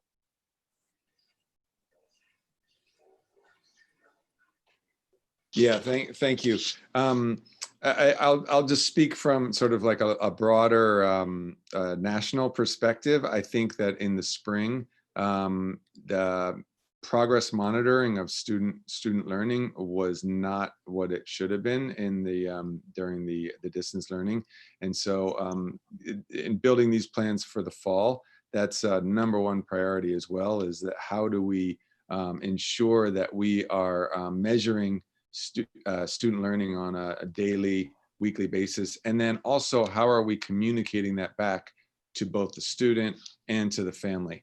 Because in feedback, we heard many times that families felt like they didn't know where the student was at in terms of their learning. And so we really need to make sure that we're doing a better job at that. And that's not a diss on Newark Unified. That's really something that was across the board a challenge for educators. I'll highlight one challenge that came up with our elementary teachers. When we were in the spring, we administer an assessment called DRA, which assesses their reading level. And when we went to distance learning, some teachers in the transition didn't have those resources. And then with students disengaged or remote, checking in inconsistently, it was a significant challenge, almost near impossible, to administer DRA, which then shows up on our trimester report card. So the short answer is we have to work collaboratively with our teachers, if indeed we start distance learning, to find alternative measures of assessment, because the traditional uses that we used as a district go out the door, because this is 180 degrees from our traditional setting. Thank you. And if I may, just one final question, that, and then I think I'm going to be calling for a vote here. And we should have asked this earlier with regards to to Bridgepoint, our continuation school. Would they fall under something similar to the secondary schedule? Is that what we would expect to see? Yes, we're looking for alignment with all three secondary schools, the junior high and both high schools. Okay, thank you so much, Mr. Dolowich. I think, and Superintendent Triplett, I think, again, very, I know there's a ton of work. Mr. Rodriguez mentioned it, that we thank everybody. We know there's a lot of subcommittees and a lot of work that's been happening. So thank you so much for bringing this forward. Absolutely. I just want to echo, we share the community's concerns and anxiety. It keeps us up at night also. Absolutely. For those of us board members who have kids in the district, we're right in there. So we are desperately trying to wish we could get that answer, but we absolutely value the thoroughness and the work that you are doing to make sure you are bringing the science and the facts to the forefront, and actually engaging our labor partners, right? Because I know that that's part of what you all are doing now. So in the spirit of making sure, that we are finding the best solutions, in the spirit of giving the kids, as much as what we can give them while keeping everybody safe. I think it's absolutely the best approach. So I appreciate it. And if it's before the 23rd, we'll welcome it. But we understand that you're managing our expectations. Okay, so with that, I'd like to ask Ms. Castellon to repeat the motion on the table, please. Yes, motion to approve agenda item 6.1 2020-2021 school year reopening plan update, made by member Nguyen and seconded by member Zhang. Thank you. And with that, I will ask for a vote. Member Zhang? Yes. Member Rodriguez? I think that was a yes. You're on mute. Yes. Okay. Member Nguyen? Yes. My vote is a yes as well. So the motion passes unanimously. And we have full faith in you, Superintendent Triplett, and the team, and the broader team, that we'll find the right answer for us. So thank you so much. I'm sorry I was muted. I read your lips, Mr. Rodriguez. I know, but I have every faith that Superintendent Triplett, especially with the name of Triplett, will be 3 times as good as any prior superintendent we've ever had. Wow, okay.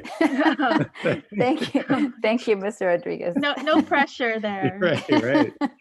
Thank you so much for all your hard work, and staff. Thank you so much for taking thoughtful consideration.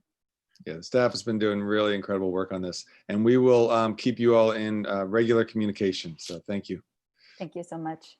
Okay, so we still have quite a few items, so we do have an hour. I'm going to try to keep us on task here. So next item, 6.2, appointment of Principal Newark Junior High. So who will be covering that item? I can jump in, and then I'll tee it up for Jessica. So we're really delighted to be proposing or recommending the appointment of a new principal for the Newark Junior High.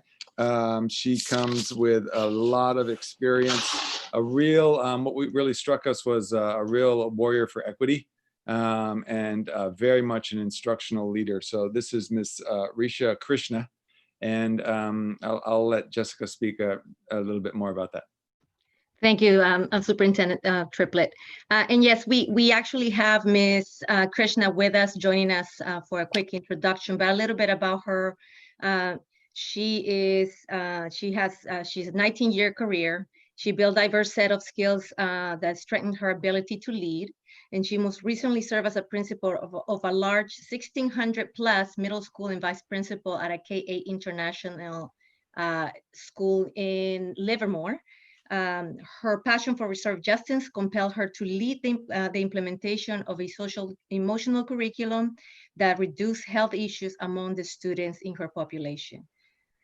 With that further said, I don't know if she is already in the chat, but I would like to formally introduce Ms. Risha Krishna, and as staff is recommending her for the new principal position for the Junior Newark School. Sorry, for the Newark Junior High School position. So sorry, before Ms. Krishna begins, Ms. Saavedra, would we go ahead and do the motion to approve and before she speaks, actually, if Sure. we don't, yeah. Okay, so with that, thank you, Ms. Saavedra. I will ask for a motion to approve the staff recommendation, which is to approve the appointment of the principal candidate for Newark Junior High. May I have a motion and a second? I move that we accept the appointment of the new principal for Newark Junior High School. I second. Thank you, Member Zhang. Member Rodriguez seconds. Okay, and with that, I'm actually going to go ahead and ask for a vote. Member Nguyen? Yes. Member Rodriguez? Yes. Member Zhang?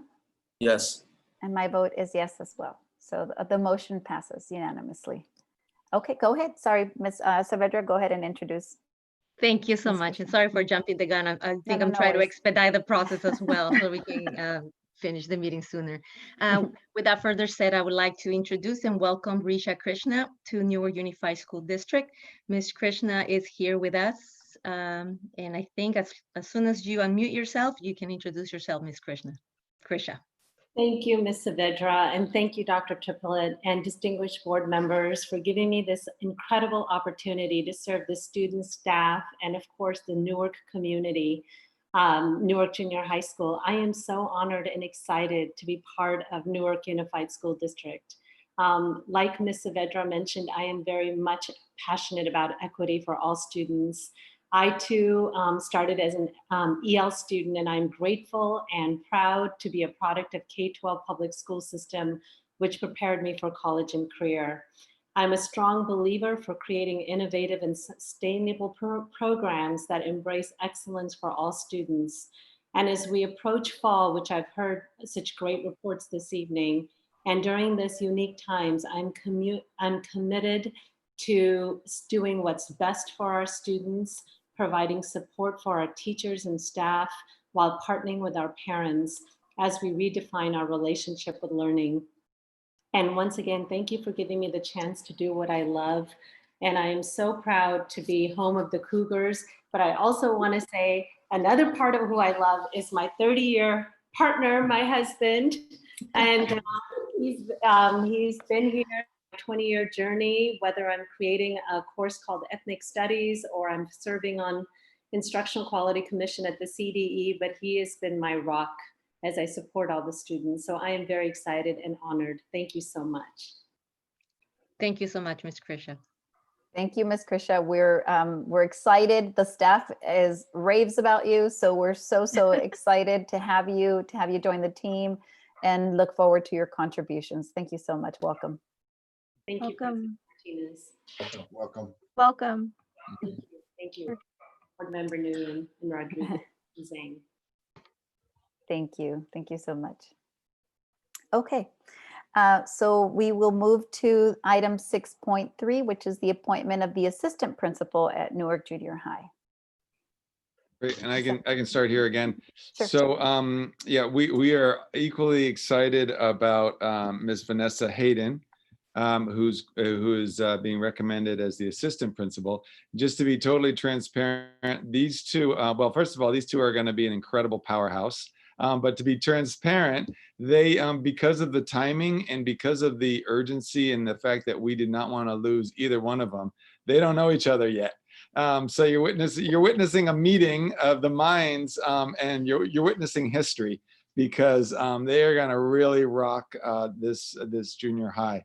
So yeah, Vanessa, I've just been struck by her enthusiasm and her excitement, and her love for middle school. We bonded over that because I was a former middle school principal, and we both really connected over just how fun and quirky and kooky and delightful middle schoolers are. So so without oh, sorry, Ms. Saavedra, did you want to add anything? No, that just, it's a pleasure. And at this time, President Martinez, staff would like to recommend Vanessa Hayden to be appointed as the assistant principal for the Newark Junior High School. Thank you so much, Ms. Saavedra.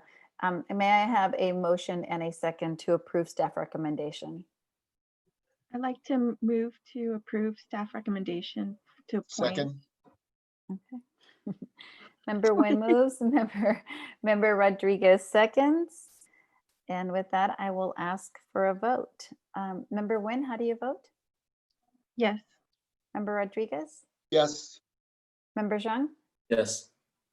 My vote is a yes as well. So we approve. The motion carries unanimously. So welcome.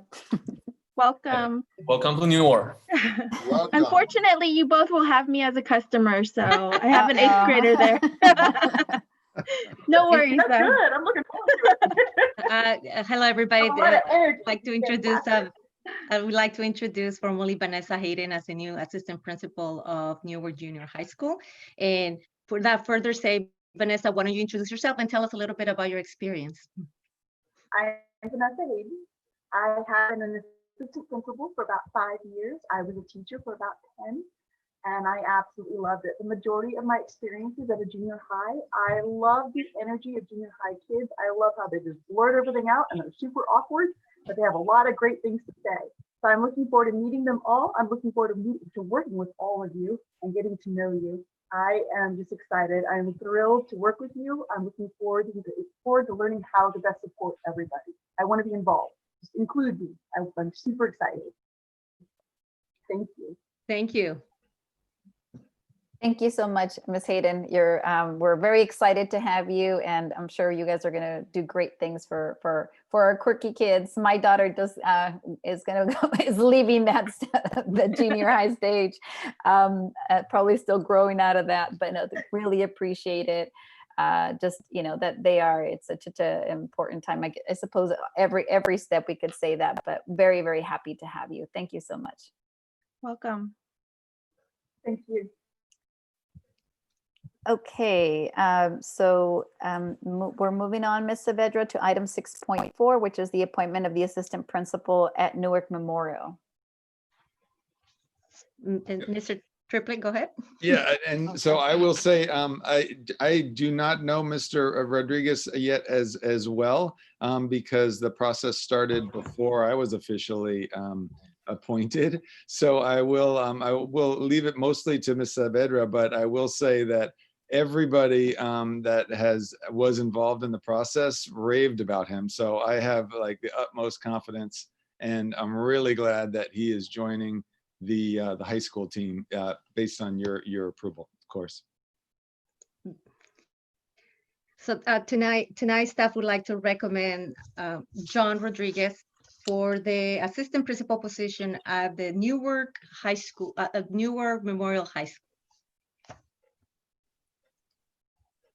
Thank you, Ms. Saavedra. So I will entertain a motion to accept staff recommendation to approve the appointment of the assistant principal for Newark Memorial.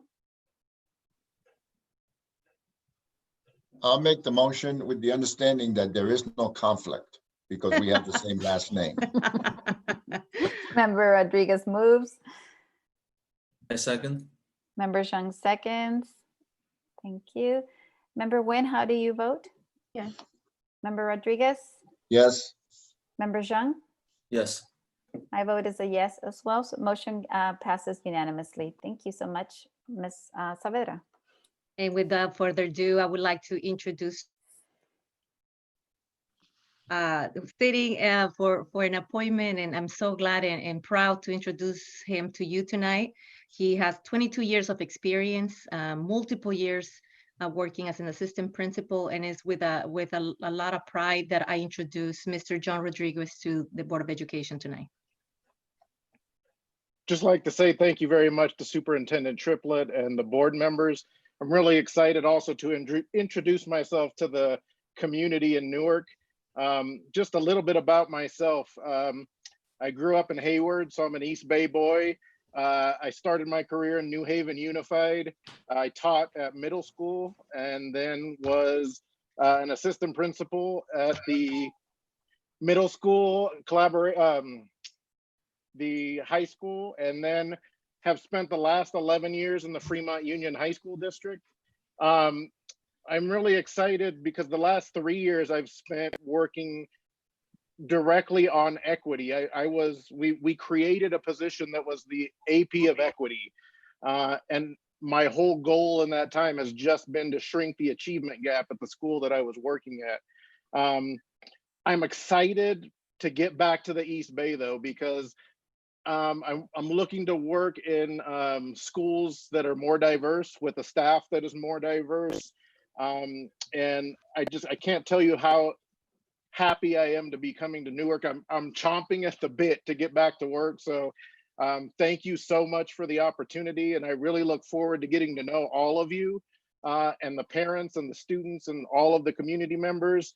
So once again, just thank you. And I will see you soon. Thank you so much, Mr. Rodriguez. We appreciate. Go ahead. Sorry.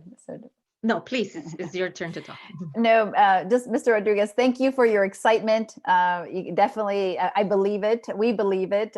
So we're very, very happy to hear you and the passion in which you speak about, again, closing that achievement gap.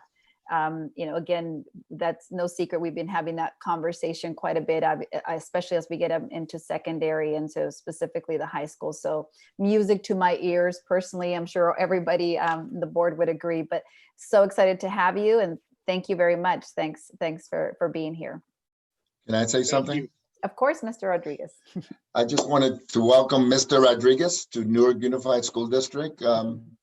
If he was in New Haven, he might have met a friend of mine, Jaime Huertas, the counselor there. And his experience is second to none. And I think he's going to find the principal, Ms. Rangel, at the high school is just a great principal. And the staff at the high school is a very experienced, excellent staff. So I'm sure that he'll do well in that setting. Thank you. I just want to say I know Jaime very well. He was a counselor. I was a house principal at Logan for about a year, and I've been friends with Jaime long before that. So I'm glad we have him as a friend in common. Even though he's Puerto Rican, that was okay, right? Wow, I don't know. Okay, thank you, Board Member Rodriguez. Thank you. And thank you, and again, welcome, Mr. Rodriguez. Okay, so moving on to item 6.5, the appointment of the executive assistant. So Superintendent Triplett. Yeah, thank you. So yeah, this one is an unusual situation because this recommendation is that we're recommending that the board lose a board member in order to gain an executive assistant in Ms. Lucia Gutierrez. So I think her experience speaks for itself. You all know her quite well. But I'm really excited by the possibility that she could join my team, and I think her experience on the board, her experience with law, and her experience as an executive assistant in other positions really speaks for itself. So we are really excited to be recommending her for the executive assistant position. Thank you, Superintendent Triplett. Ms. Saavedra? Tonight, staff would like to recommend Lucia Gutierrez as the new executive assistant to the superintendent. And with that, may I have a motion and a second to approve staff recommendation? Make the motion. I move to second. approve the appointment of executive assistant. Okay. Member Rodriguez, you okay if we have Member Zhang make Yes. the motion? I'll be second. Okay. And Member Rodriguez seconds. Okay, perfect. And with that, we will take a vote. Member Nguyen, how do you vote? You need time? You're on mute. I said yes, of course, but I wanted to say no. Yeah. Member Rodriguez. It's a little difficult, but I've had the pleasure of knowing Ms. Gutierrez since she was probably in elementary school, and we get an executive assistant and we get an attorney at the same time. How can you beat that? So I'm excited. Thank you. So that's a yes? Yes. Okay. Member Zhang? Yes. Okay, my vote is a yes as well. So the motion passes unanimously. Ms. Saavedra. Thank you very much. And without further ado, I know that she's a familiar face for all of us, but Ms. Gutierrez, would you like to say a few words and introduce yourself in this new role? Hello, everyone, and thank you, board, for approving this appointment. I am really excited, and I would like to take a couple minutes to say it's hard. Honestly, it's hard leaving the board, but I'm glad that I'm going to continue to work with you guys. But I would like to say that these 20 months of being a board member have been very enlightening, rewarding. It's wonderful. It was a wonderful experience to know how influential a board member can be in a student's education. And hopefully I was a positive influence to them and successfully represented my constituents as well. Being an effective board member in Newark takes a lot of work, and it's for a good cause. So I, as of now, invite our community to get involved, become school board members, and help make a positive change for our students in our district. To our Spanish-speaking community, miembros de la comunidad hispanohablantes, les aviso que hoy dejo de ser directora en la mesa directiva y cambio de trabajo para estar en las oficinas del distrito. Thank you, President Martinez. Thank you, members of the board, and thank you, Superintendent Triplett. I look forward to this new chapter. Well, thank you, Ms. Gutierrez. I will no longer call you board member. Thank you, Ms. Gutierrez. Welcome. We, of course, know you very well. We are excited to, obviously for you to apply all the learnings that you have had over the last couple of years. And again, just the degree of professionalism I think that you bring. So very excited to have that. We know, that there's a ton of work and you'll have your work cut out, but we are confident absolutely that you're, with you and Superintendent Triplett and the rest of the team, you're going to keep us in line. So very, very much look forward to that. Thank you. Okay. Thank you. Thank you. All right. Congratulations on your new role, Ms. Gutierrez. Thank you. Thank you, Member Nguyen. Thank you for your service, and I look forward to your service in a new capacity. Thank you, Member And Zhang. I guess, by the way, I guess next regular board meeting, we got to agendize the item to select the next vice president on the board. Yes, we do. So yes, we will. Go ahead. I wanted to say thank you for being an excellent board member. You came to us when we really had a need when Frankie left, and now that we have an opening and we have a new superintendent coming in, and with your experience and knowledge, I'm sure that the district office through the superintendent and how you reach our community is going to be second to none. And we expect you to work twice as hard as you did as a board member. Okay. Thank you. Absolutely. Okay. Thank you. Thanks and welcome again in your new role, Lucia. Thank you. Okay, so with that, we move on to item 6.6 was the to ratify the collective bargaining agreement with CSEA. Who will be taking that item? Mr. Triplett, would you like me to go ahead? Yeah, please go ahead, Ms. Saavedra. Thank you. You're welcome. Tonight, the district and we'd like to announce that the district and the California School Employee Association, CSEA, reached a tentative agreement for the 2019, 2020, 2020, 2021, and 2021, 2022 agreement. The CSEA membership voted to approve the agreement on July 6, 2020, and it now comes to the board for ratification. Very good, thank you. So, and I haven't been asking, and Ms. Castellon, please, if there's any comments on any of these items, if I forget to ask, please just make sure you raise your hand and let me know. Any, and no public comment on this item? Not on 6.6, no, there will Okay. be. Okay, thank you. And if I may add, Ms. Martinez, Yes. just wanted to tell the audience a little bit about the timelines. We started our Sure. negotiations July 23 of 2019. The TA was reached last May 22nd, and for obvious reasons, the pandemic hit us, and different reasons why the vote was taken. The final vote was taken on July 6th, which is why we're bringing it out to the board on July 14th. Got you. Thank you so much. Okay, and so before we open up for discussion, may I have a motion and a second to approve staff recommendation to ratify, I'm sorry, the collective bargaining agreement with CSEA? I'd like to make the motion. I second. Member Rodriguez moves, Member Zhang seconds. Okay, any comments or questions for Ms. Saavedra regarding the item in front of us?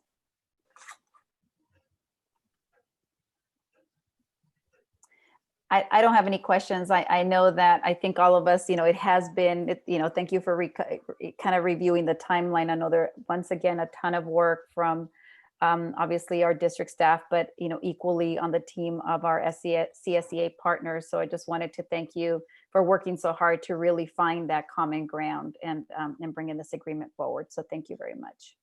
I wanted to thank her also, and everyone that was involved in putting this together, from the district side and also from the classified.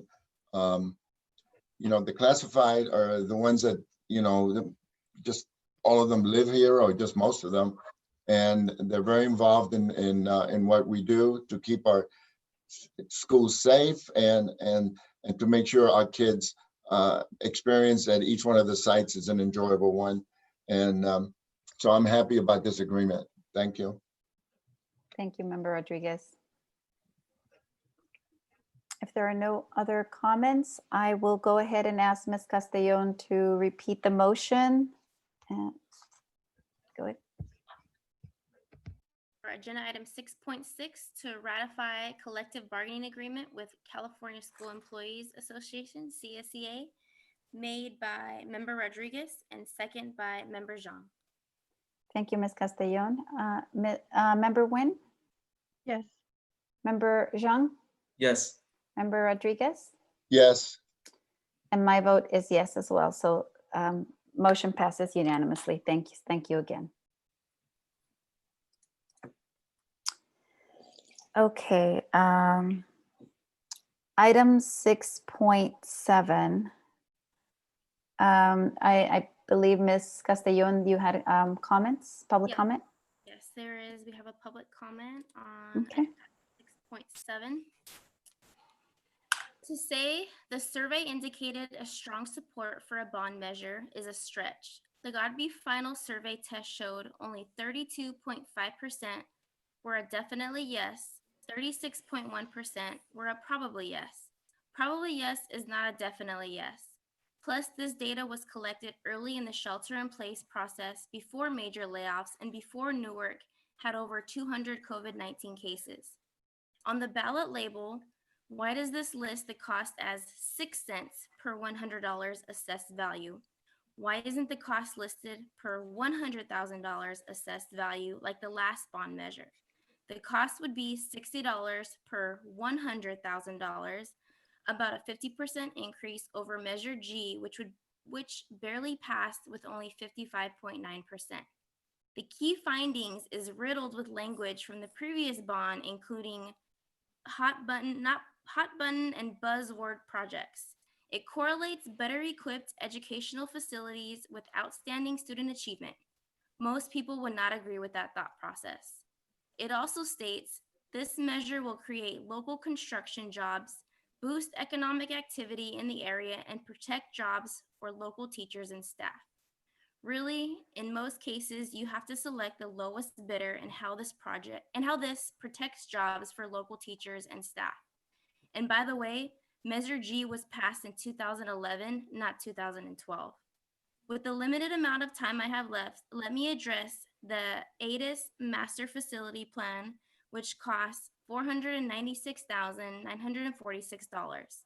The bond hasn't publicly reviewed and accepted the final plan.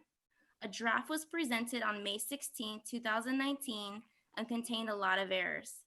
There was an invitation only unveiling at the Silliman Center in September 2019 for those who participated in the workshops. The plan from that meeting had the same errors. Also, have you received the deferred maintenance component of the plan? If so, the Measure G Bond Oversight Committee has yet to see the deferred maintenance plan, which according to Ed Code section 15278 C4, they are responsible for reviewing. I realize this is on the agenda for only discussion information.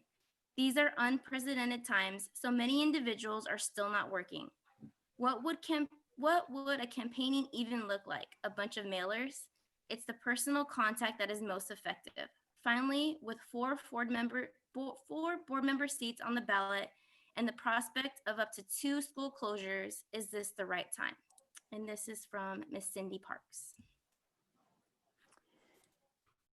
Thank you, Ms. Castellon. And yeah, I've been struggling on how to, have this conversation, given the resignation of our other 5th board member, and also kind of the learnings from our study session. And I say that because one of the guidance that we received was that, for a bond to move forward, for us to move forward, the board would have to have a 4/5 majority. In the instance that we are in now, where we only have 4 board members, it has to be an absolute majority. Okay. And I'm bringing that up in whether we kind of continue the conversation, happy to do that. But it was a question, one of our board members, specifically Member Zhang, I know that you weren't, I think you felt kind of strongly, I'll say kind of, I don't want to put words in your mouth, that you weren't prepared to support, to bring a measure like this to the November election.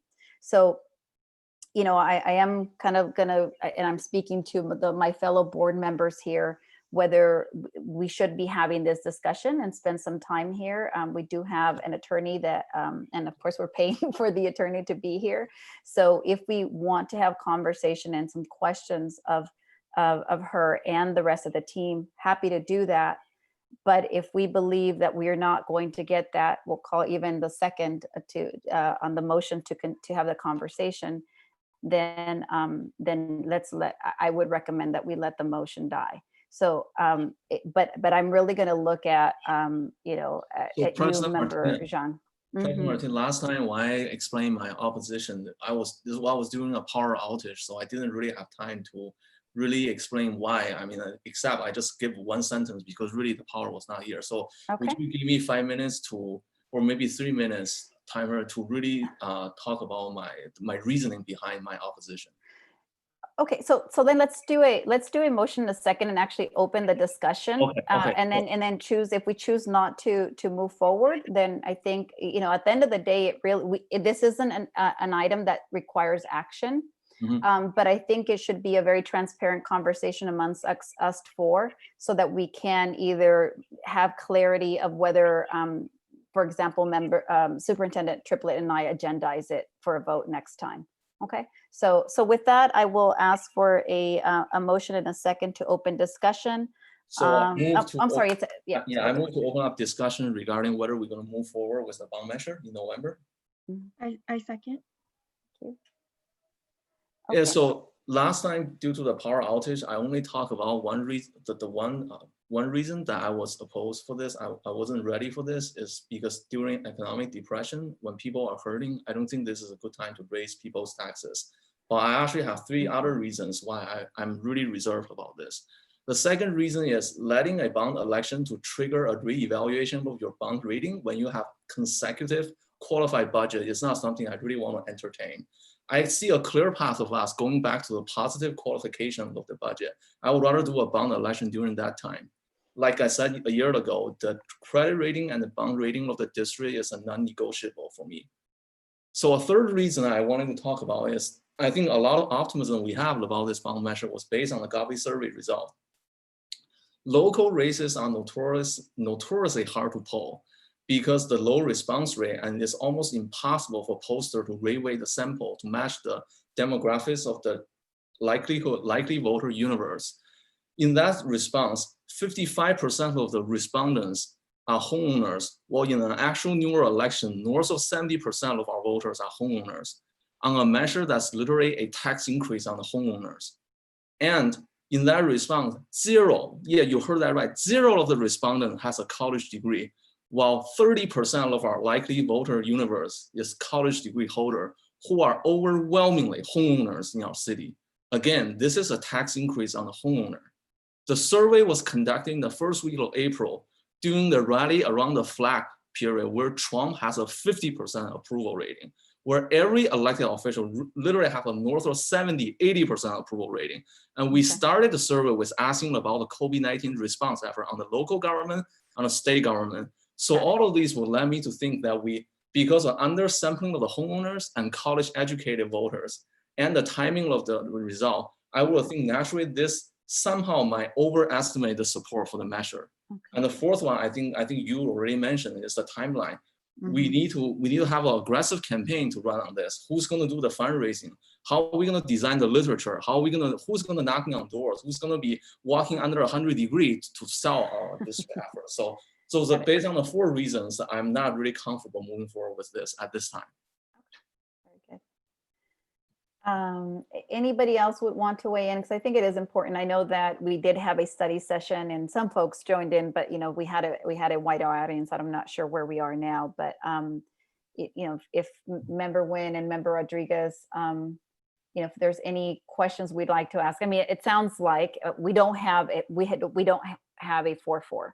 So, we could have some conversations now. I think it's important maybe just to wait. I know the rest of us have some reservations too. So in fairness to, this is not a just member Zhang doesn't support this. We all have some reservations. So I think maybe if we just spend a minute each, just kind of where we are, and then maybe think through potential, what might we want to do going forward.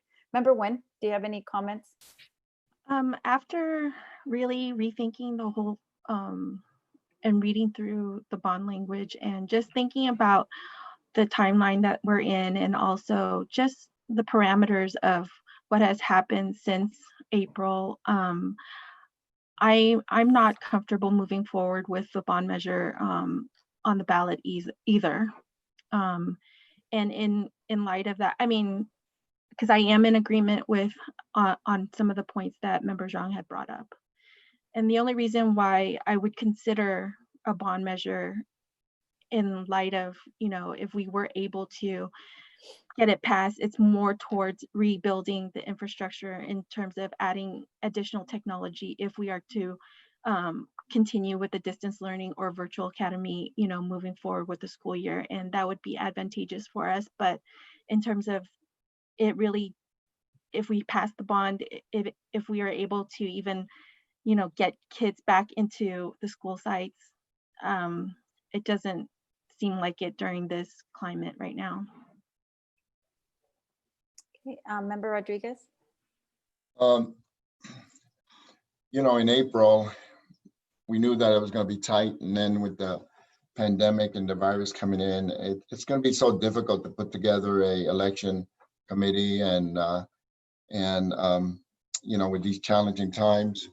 But one of the things that really excited me about Mr. Triplett was his experience in putting together bonds. So I'd like to hear a little bit about him. I don't know if he's had the opportunity to really look at it because he's only been, a superintendent for a few days, but I'd like to get an idea of what he thinks, whether it's something now or whether if he thinks it's something maybe in the foreseeable future that we can put together.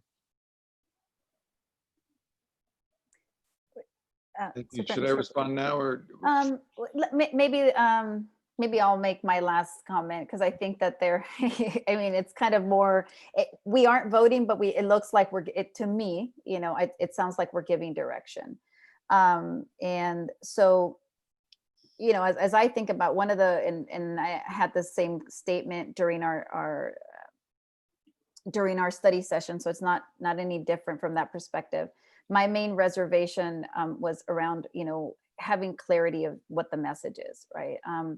And feeling like, we're facing a bunch of economic issues. We kind of went to a, revenue enhancing committee, and all of a sudden we were talking about a bond. And the need to be very prescriptive, knowing that we do have a, we'll call our Newark residents, want to see that we have a solid plan because historically we may not have done the best job, right, in terms of really making our statement and then delivering on it. So I think we have to be cognizant that we're not just, we'll call catering to that, but we have to be self-reflective in terms of how we've performed as a board, as a district.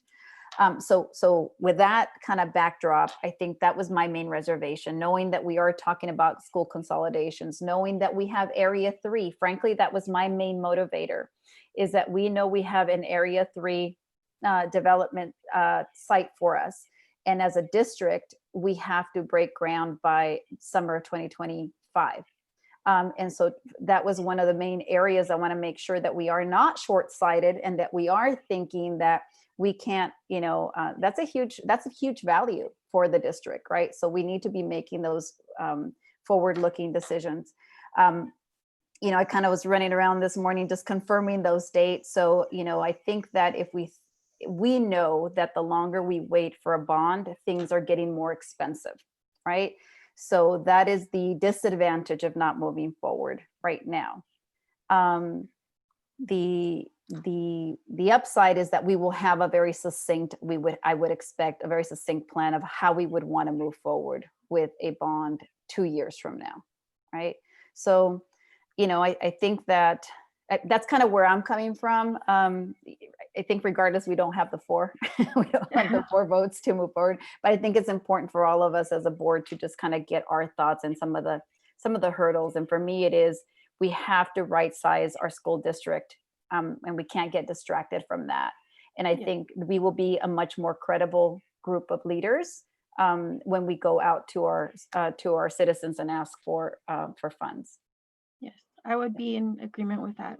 Definitely. We need to get our school consolidation committee going and make sure that we have findings from that to support also, bond measures, elections for the next time when it comes around. So Superintendent Triplett, we can certainly, you can certainly respond briefly to Member Rodriguez's question. But I think that, I'm not sure that there's a ton more questions that we would have for staff at this point. Yeah, thank you. Mm-hmm. Yeah, I just real briefly, because I'm sure it's something that we should really devote more time to discuss any sort of long-term plans. Moving down the road, but I really respect the comments by all the board members, and in particular, just sort of the timing issue based on what has happened in the last 6 months makes a lot of sense. I will say that the connection to school consolidation and reimagining the larger plan for the district and the footprint. It does seem deeply connected to that. And so I agree with what you're saying, President Martinez, around us not losing sight of like a longer term picture and the connection between a bond and how we really right size correctly. But the other thing I would mention is I found it interesting to hear the data at the prior board meeting around the interest in bond versus a parcel tax. And I do think it is worthwhile for us to revisit maybe in better conditions when we're not facing this pandemic, the climate and the appetite for whether parcel tax or a bond measure, because there's some real strong benefits to a parcel tax as well. And just thinking through which one of those is the best at any given moment, I think is a really important conversation. Okay. So I think at this point, Ms. Dela Cruz, I know that I think this was going to be an item you were going to be presenting, but I think that at this point we've, there's enough to give direction that we will not be bringing this back forward. Okay, so and I know that this was the first reading, and then we were maybe going to have another meeting, another special meeting in time for filing on August 7th.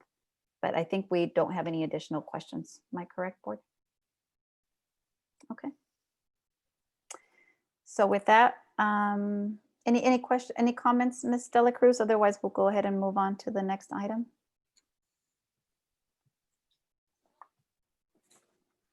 No, I do not have any further comments, but I would just like to thank Janet Mueller for joining us. And I'm sorry, I mean, we didn't have any questions for you, but if you'd just like to say hello. Thanks for having me, and I enjoyed many of your discussions this evening while I was waiting for the item. Thank you so much. Thank you. Okay, so with that, we move to item 6.8. Who's this, Ms. Dela Cruz?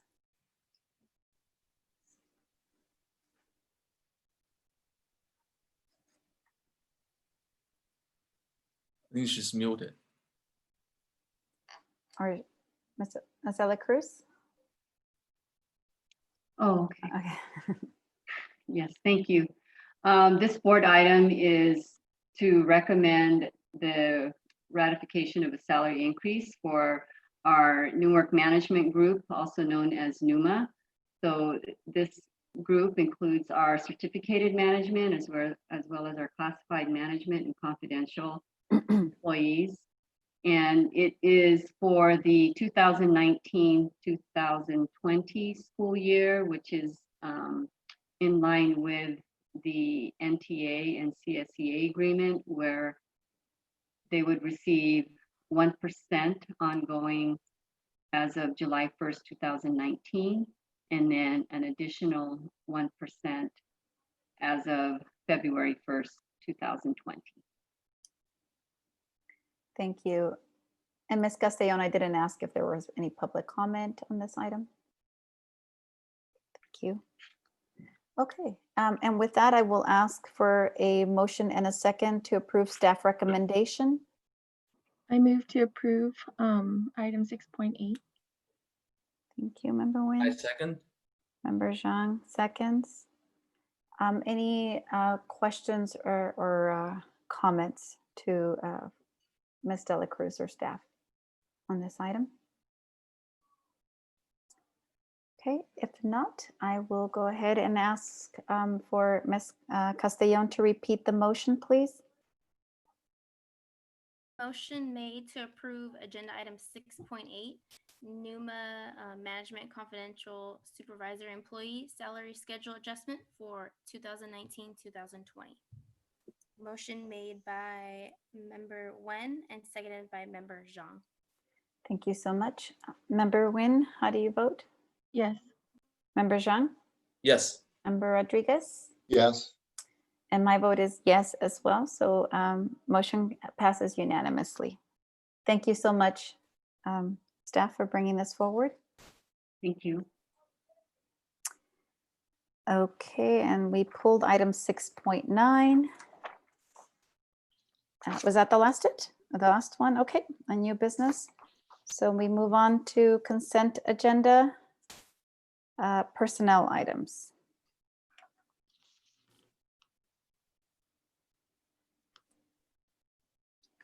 So do we, any comments here? Can I have a motion and a second to approve staff recommendation of the personnel report as presented? I move to approve the personnel report as presented. Second, Okay, Member Zhang moves, Member Rodriguez seconds. Okay, Member Nguyen, how do you vote? Yes. Yes, okay. Member Rodriguez? yes. Member Zhang? Yes. My vote is yes as well, so the staff recommendation passes unanimously. Thank you. And the next item is under consent non-personnel, the master contract between Ascend Rehab and Newark Unified. I will ask for a motion and a second to approve staff recommendation. I move to ratify the master contract. Thank you, I- Member Zhang. I second. Member Nguyen seconds. Member Zhang, how do you vote? Yes. Member Nguyen? Yes. Member Rodriguez? Yes. And my vote is yes as well, so the motion passes unanimously. Is that it? That's it. Okay, I actually inadvertently, we didn't have a next agenda comments, but I did want to just briefly touch, since I did announce the resignation of our 5th board member, we will be agendizing the kind of implications of that in terms of Member Zhang, to your statement around the clerk's position, as well as any next steps with regards to the filing for that role, for that 5th seat. Okay. And with that, I will entertain a motion and a second to adjourn. Oh, sorry. One thing, I'm sorry, President Martinez. Also, should we also agendize committees reassignments? Yes, thank you. I will Thank do you. that. Thank you. Okay, I will. With I that, had something. we don't have a section for. We didn't agendize a section for okay. announcements. I Okay. apologize. It was very specific to the announcement I made about the role. So I apologize for that, Member Rodriguez. No problem. So I will entertain a motion and a second to adjourn. I move to adjourn. Member Zhang moves. Second, Member Rodriguez seconds. Member Nguyen, how do you vote? Yes. Member Rodriguez? yes. Member Zhang? Yes. My vote is yes as well. So let's see, 8:48 and meeting is adjourned. Thank you so much, everyone, for joining. Thank you. Great Have a great meeting. night. Ready? Thank you. Thank you. Appreciate it. Good night. Good night. Yeah.